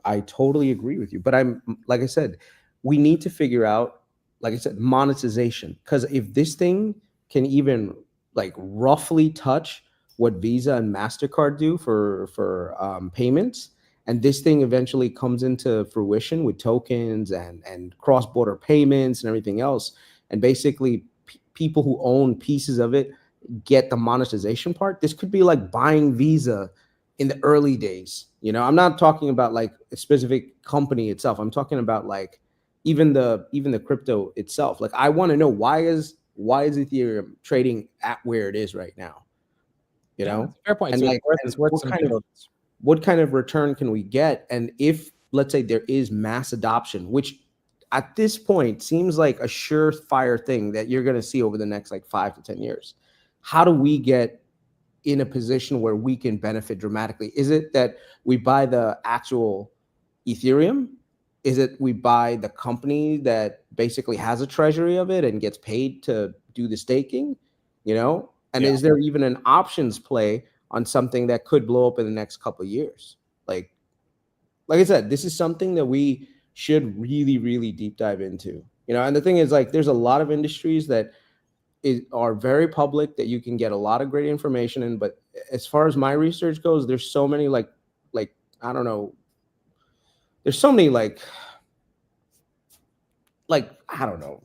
Everyone has different things like, oh, this is going to happen, that's going to happen. Like so many theories that I don't know which one to believe, and I'm not even in the position to do it. But all I know is I keep seeing these stable coins. I keep seeing the government support tokenization and all these other things. So my thing is, these are the pipes. How do we make sure we get paid every time a freaking transaction happens? Yeah, that was a fair point. I think it's definitely worth a deep dive. What did you think of JOLTS? We added 400,000 more jobs than expected. Do you think it's fake, or is the economy just doing that well? I'll have to look at the numbers. Some of it might just be seasonal. So, you know, a lot of times what happens is before the summer starts, you know, a lot of seasonal hiring tends to happen to, you know, for vacationing and everything else. And then towards the end of the summer, they start to kind of come down. So not to mention, like, remember what we said last time, JOLTS has these numbers that keep coming up, but then they revise them hard, like within like what, 90 days. Yeah. You know? Yeah. How many times has JOLTS been revised way lower? That's fair. That is fair. I mean, I think Trump's going to try to take credit, though, the fact that, you know, there's 400,000 more jobs available for people to apply to. Yeah. Yeah. One thing, I feel bad for the Tesla shareholders, man. This is just, I mean, the amount of roller coaster rides that they keep having to take. I mean, yeah, this is one of the sad realities of being in a company that's is driven by a leader who's very public. And, you know, sometimes people don't appreciate guys like Bezos and Zuck, you know, or what's his name, or some of the other founders that just keep their mouth shut no matter what happens. They're like, nah, I'm not going to say anything. I don't care if I believe this politically or not. I mean, Zuck is a little bit less into that, where Zuck will sometimes come out and be a little bit political. But you ever seen Bezos? Do you know what Bezos, like, I don't even know if Bezos has ever said anything political. Well, the big thing he did was he took away the Washington Post's endorsement of Harris before the election. Ah, okay. Remember that? Because he owns the Washington Post. And he gave some BS excuse. He was like, you know, we want to be apolitical. Yeah. It's like, no, dude, you didn't want a major newspaper endorsing a candidate that was going to tax the shit out of you. Yeah. You know? Yeah. Yeah, there's comments in the chat. Someone said, I've held Tesla for 5 years. I sold it all yesterday. Goodbye. Doug sold his Tesla this morning. I mean, there's a lot of people that are pretty upset that Elon might be going down the route of, you know, caring about politics again as much as he did before. Yeah, no, it's not fun to be in a company where you're on the edge of your seat because of like the CEO making comments and fighting with the president of the United States. And I mean, it's also telling the president of the United States picking fights with people. That's not good either. You know, Do you think Elon has any logic for being upset about? Oh, I'm in Elon's camp 102. No. So am I. But voicing your frustration over something you're probably not going to do anything about because the bill is going to get passed, and then saying you're going to start a counterparty to revolt against it, like, to me, that just feels like he's bored and he's just throwing out ideas. It doesn't feel like there's any logic there. I mean, this is where you got to go to Sun Tzu, man. Learn from Sun Tzu. You're making a mistake, Elon. You know what? One of my favorite quotes on Sun Tzu is, what is it called? Like, stay silent. Your battle plan should be keep your battle plans in darkness. And I think I got it. Let your plans be dark and as the impenetrable. night. Yeah, let me pull it up right here. Let your plans be dark and impenetrable as night, and when you move, fall like a thunderbolt. Yeah. So basically, one of the things is like in war, you never let them see you coming. You never project out what you're going to do. When it comes to like targeting an enemy, like right now, let's say Elon wanted to, get in a position where he's going to create this third party, right? This is where you literally you pick off a bunch of loyalists. Yeah. You get a whole bunch of people together. You get a primary, you get candidates that are going to align with your views. You set them up, and then right before like the midterms elections, you go full on. Here you go, boom! This is the Make America, fiscally responsible party, and you just put them all out at one time, and the other side can't even respond because they don't know what the hell to do. And especially if you take like 20, 30 Republicans, convert them to this new party overnight, now all of a sudden you have a strong voting bloc that's going to basically create a massive like deterrent to any time you want to be. Elon's doing what Iran is doing. They're about these surprise attacks. They're letting us know before. Yeah. Makes sense. No, you don't, man. You got to keep it quiet. You got to keep everything behind the scenes, and then last minute, right before things can't change, you just unleash it. And Elon has enough firepower and political juice to actually make things happen. I honestly believe if it wasn't for Elon, I'm not sure Trump would have actually won the presidency. Yeah, that's a good point. Whether it was a lot of political backing, whether it was getting a lot of Wall Street titans to back Trump, those things really made the key difference to the campaign. So I just think it's weird because a week ago he said he's focused on GDP growth, technology, innovation, and now it's like I don't know how his mood switched that quickly to then being like, no, I'm going to make a third party. And it makes you wonder, like, what's going on? Some of it is definitely the subsidies, like that may negatively impact his businesses. But I think Elon is smart enough to know how to get around that. So it's not a big deal to him that. I think the bigger challenge is he really does see the fiscal irresponsibility of Washington. He sees Elon is always thinking, in my opinion, okay? Elon's thinking 5, maybe 10 years ahead of people, okay? If you look at his entire career, this guy is not the type's like, oh yeah, let me figure out what people are going to be looking at a year from now. And some people are really good at that. Elon is a 10-year, 20-year guy where he makes investments and he makes commitments and he looks at technology and he says, look, this is where I see the future being in 10 years from now. So I think in that regard, he's seeing the fiscal and financial future of America, and he does not like what he sees. And it probably gives him a lot of anxiety and stress knowing what he knows. I mean, dude, if you were in his shoes, you saw that the country was going downhill. I mean, because that's what he essentially is seeing, right? What would you do? Would you not act the same exact way? Do you really give a shit about money at that point? Or do you think you want to, make a difference now when it actually matters?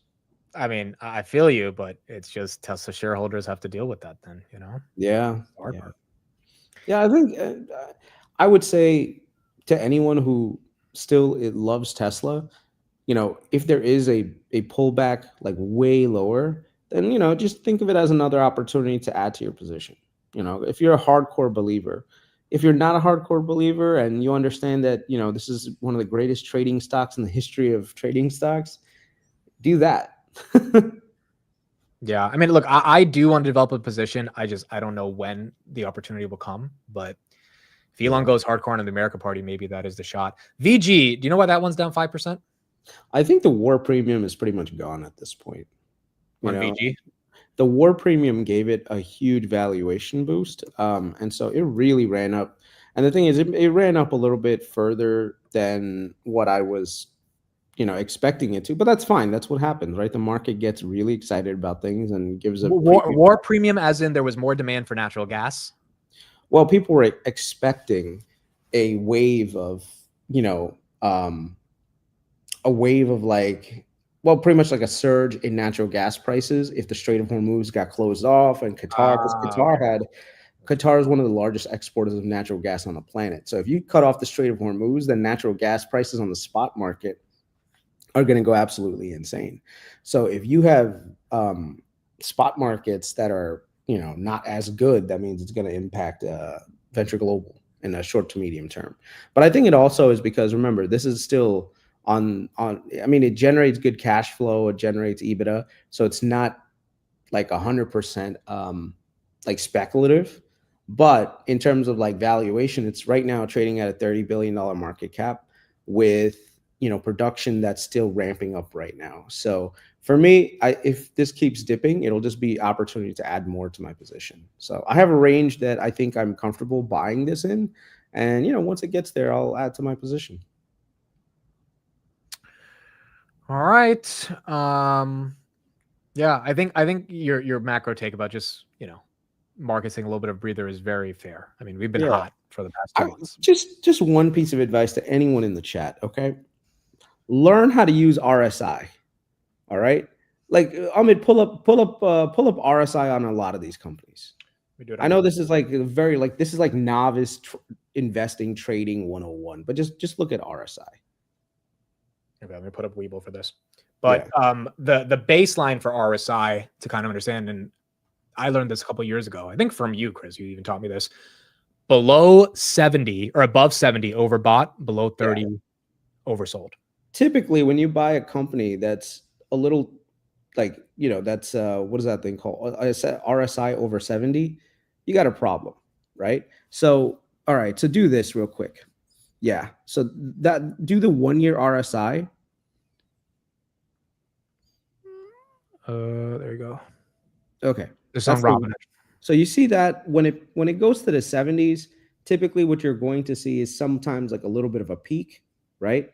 And those things are there. But there's another indicator that you should probably use, which is EMA.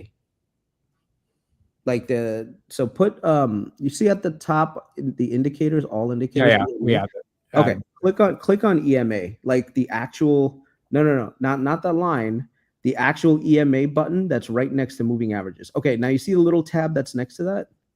Click on that. And go to the settings that are opening up. Because what you want to see is the 200 EMA and the 50-day EMA. And that is going to give you good indicator signals. One of these days, if I get some chance, I'll actually like come on stream and I'll show you how to do it. I don't know how to do it without the pop-ups actually popping up and you can actually move things. So that this way, what happens is you'll see something called a death cross and you'll see something called a golden cross.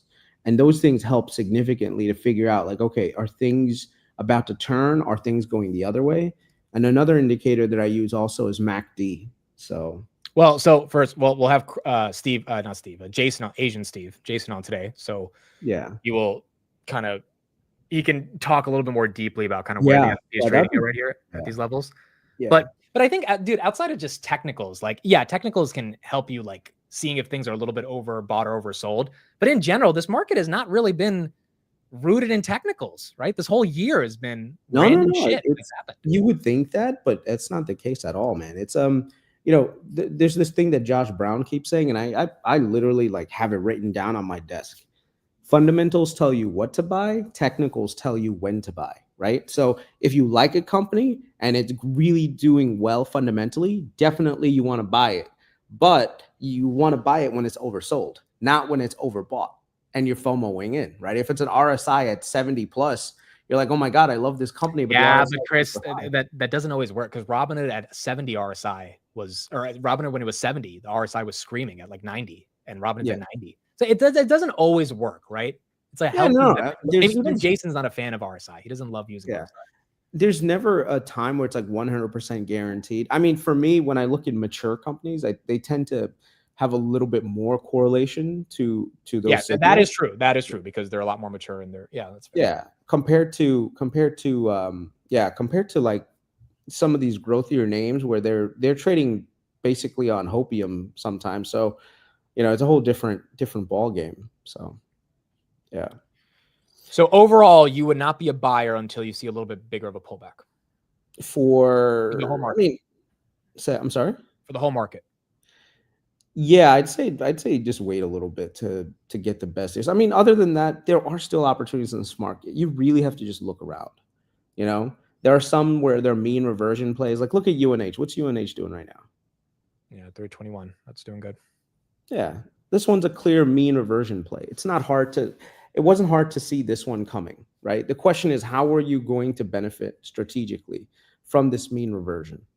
You know, Yeah. like that's the thing that you just have to learn, which is why are you in a company and what do you think it should be valued at? If you tell me like right now, like United Health is at 500, I'm not touching it. Why? Because it's at fair value. There's no meat on the bones for me. You know, unless like I want to put it in a long-term portfolio and not look at it for the next like 5 years, then yeah, sure, UNH can go in there. But look at the RSI for BMNR. Dude, this thing's up 80% today, bro. Which is why it's probably gonna get the circle treatment. You never know. Dude, but what if Tom Lee somehow keeps this elevated? Went from 4 to 60. What if it stays at 60? Like, yeah. I mean, like the fact that people are bidding this up while everything else is down today is insanity to me. He's just buying. It's only 250 million of Ethereum. It's not like if it's a lot of money. Like, I mean, maybe it's just because it's a really, really small cap. Like, what's the total outstanding 330 million market cap. Yeah, 330 market cap. I mean, that's super small, bro. You know, and how many shares outstanding? I don't know. I think it's about 20. I gotta check. 20. And look at that. Look at the volume today. Insane. Yeah, I mean, I just wonder, does this come crashing down, or do people say we're bidding up Ethereum? Because Ethereum's not green. So to your point, Ethereum's down 3%. This thing's up 80%. People want leverage to Ethereum, but Ethereum's not even moving. So there's got to be something they're seeing inside of BMNR that, you know, is valuable to them. Yeah. No, I need to, like I said, it's something that definitely got to research more and figure out how to get, you know, and I'm telling you, there's definitely something there in Ethereum that we really need to figure out how to monetize, you know? Yeah.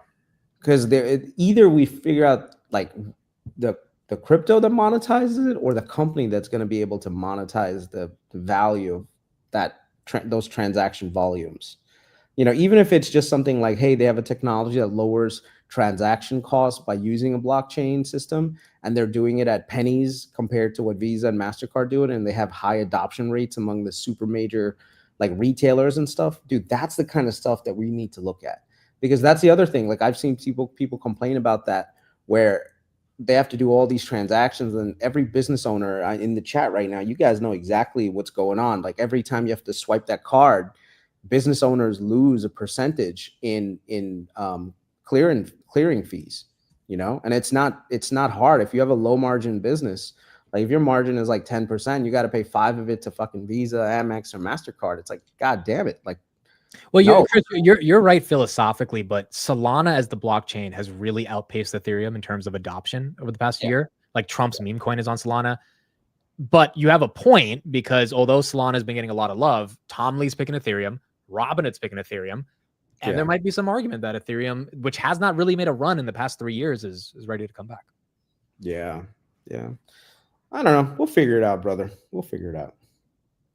All right, good stuff. When is the flight? Tomorrow morning? Yeah, tomorrow morning. So it'll be tough to say bye to Matt and Tevis, because we've been here for a few days. It's been nice, but you know, got to get back to reality. So, all right, Chris, appreciate it. Chris's Twitter right there in the chat. We'll see you in a few days. Take care. Have a good one, guys. Take care. Bye.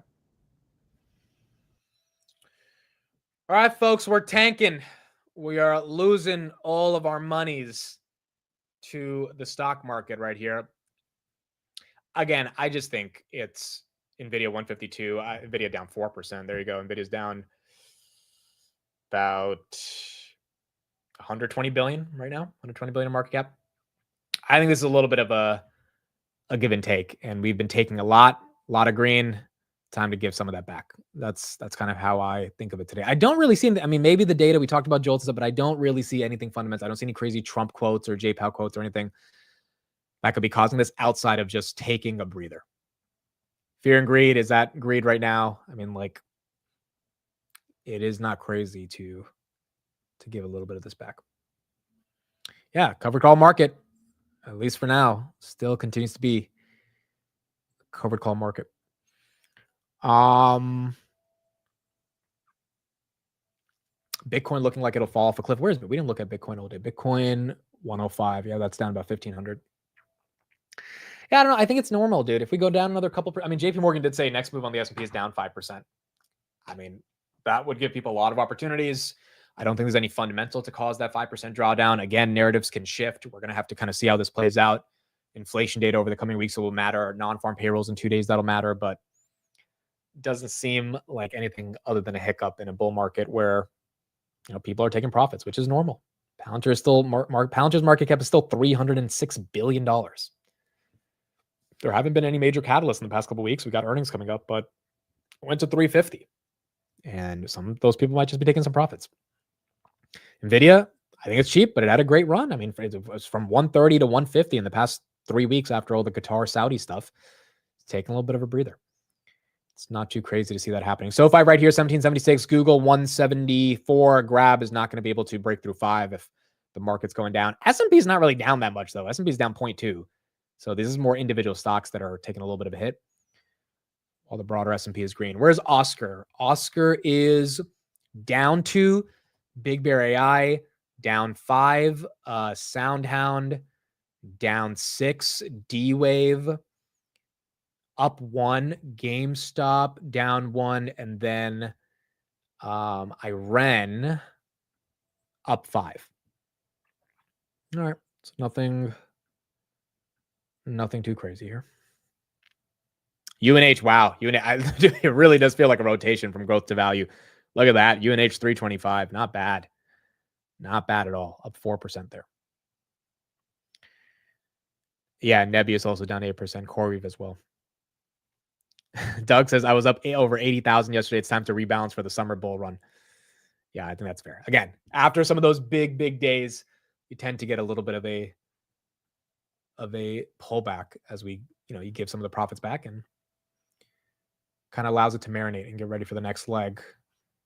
As we get into Q2 earnings, I mean, we still got that. I think that's another thing. The market probably is going to take away some of this frothiness from the big names and say, hey, show us the earnings. Show us that you guys really deserve it. I mean, Robinhood, you really want 100? Show us some big earnings and we'll give it to you. But it doesn't mean you have to get to 100 before those earnings. It's like they showed off some really good stuff yesterday. Now it has to ultimately impact earnings. Robinhood 10 cents away from going below 90. And, it'll still be up about 120% year to date. So I don't think many people can complain. It's just a question of when we see those manifest in the earnings, which is ultimately what, the market will trade on eventually, is the earnings growth.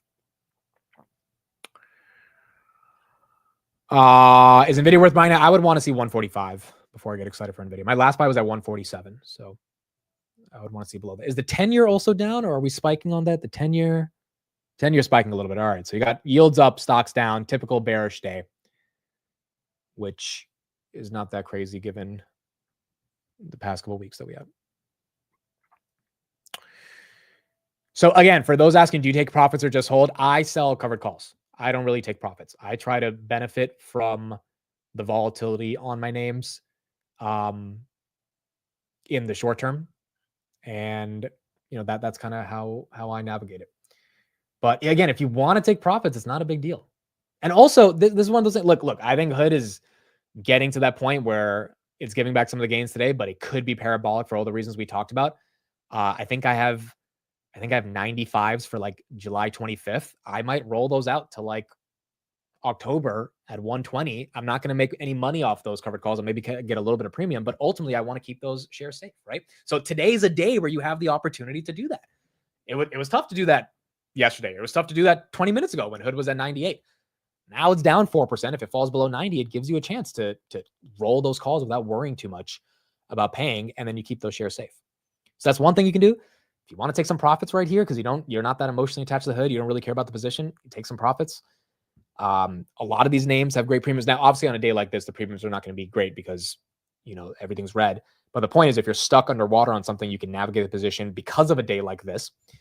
And if you also want to take profits and don't want to wait for any level of a pullback in September, August, then, taking profits here is not crazy either. That's another thing. We talked about this in the morning, but I do think that's there's a lot of rebalancing happening across the entire market, not just for you guys and the way you think of your own individual portfolios, but fund managers that have, some big wins that they might. I mean, there might be some fund managers who bought Hood at 40. It's at 90. They might not be thinking about like the future of the wealth transfer, yada, yada. They're like, dude, I have a fiduciary obligation to my clients. Let me lock in this $50 profit and let me move that money to something else that's more undervalued, like a UNH, which objectively is more undervalued than a Robinhood, just on multiples. And that might be a little bit safer. I mean, that literally could be happening right now. Some fund manager saying, hey, Robinhood's at 90. I bought it at 40. I'm taking some of these profits, locking that in, putting it to something safer. And I think that happening across the board, is not that crazy. NVIDIA right here, 150. Maybe they're selling it to buy NVIDIA, right? Maybe they're selling NVIDIA to get into just cash and just to wait until Q2 earnings to really see, can NVIDIA put up the numbers again? Like, there could be a variety of things happening, but for the first day of Q3, I think that's the logic. However, again, based on the chart we showed in the morning, July tends to be a great month. So while that's happening now, if July goes historically like it's been for the past 10 years, we should see about a 1% green day. Or 1% green month going into the end of July.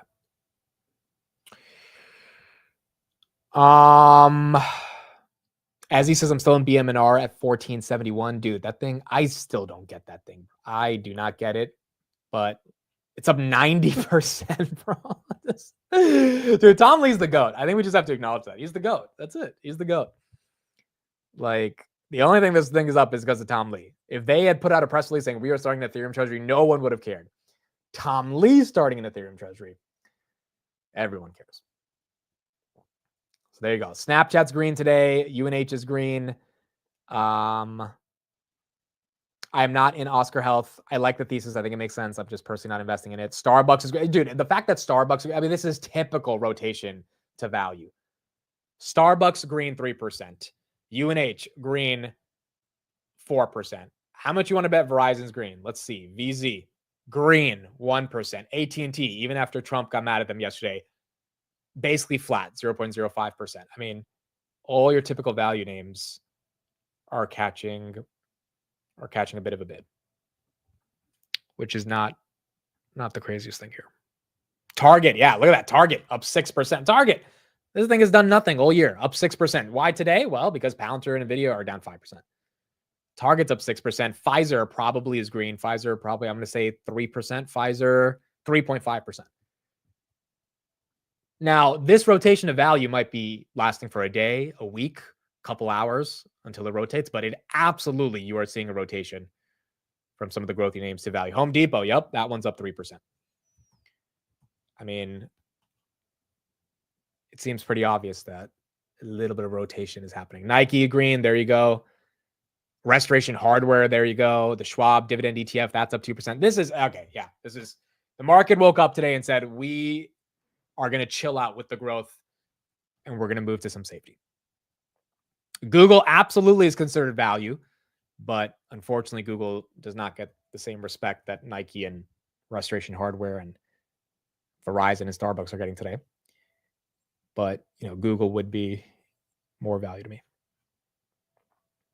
All right, cool. That is it. We are done for today. We'll be back for Technical Tuesday at 3:45 on the market close, and we will keep going from there. No earnings today, nothing too crazy. We'll see if we get any updates around Elon, Tesla, all that stuff. Robinhood recovering a little bit right here back to 91.50. We'll see if this quote unquote sell-off actually lasts towards the end of the day, if it holds up. But until then, that's kind of what we got. It's kind of what we got right now. Surge AI targets valuation of over $15 billion. Well, there you go. Another IPO. Another IPO. I mean, you might start seeing a lot more IPOs going into August, September as well as we get towards the latter half of Q3. All right, word of the day. There's no way in hell I'm going to be able to say this. There is no way in hell, bro. I don't even want to try. Like, what is this, bro? I don't even want to try. By the way, happy birthday to June again. Absolutely incredible. Happy birthday to June. Thank you for being here every day. Thank you for being part of the community and playing a very pivotal role. She's here pretty much every day, morning and afternoon. And I think I'll be seeing her again in the Miami meetup. So hopefully we'll get to celebrate a little bit of your birthday belated in Miami. All right. Chartius. No, that was embarrassing. All right. Chartisuus. That was worse. Charcadius? I'm going to go with Charcadius. I'm going with Char freaking Cadius. Tell me that's not Charcadius. Here we go. Cartesius. Where do you get a K from, bro? That's a C and an H. Where do you get a K from? Cartesius. Am I the only one who's seeing a C and an H? That's a ch sound. That's what I learned in freaking middle. Ch, C-H, like child, children. When I was a child, I learned that C and H is a ch, not a k. Cartesius. This is stupid. Papery. What does that even mean? Papery?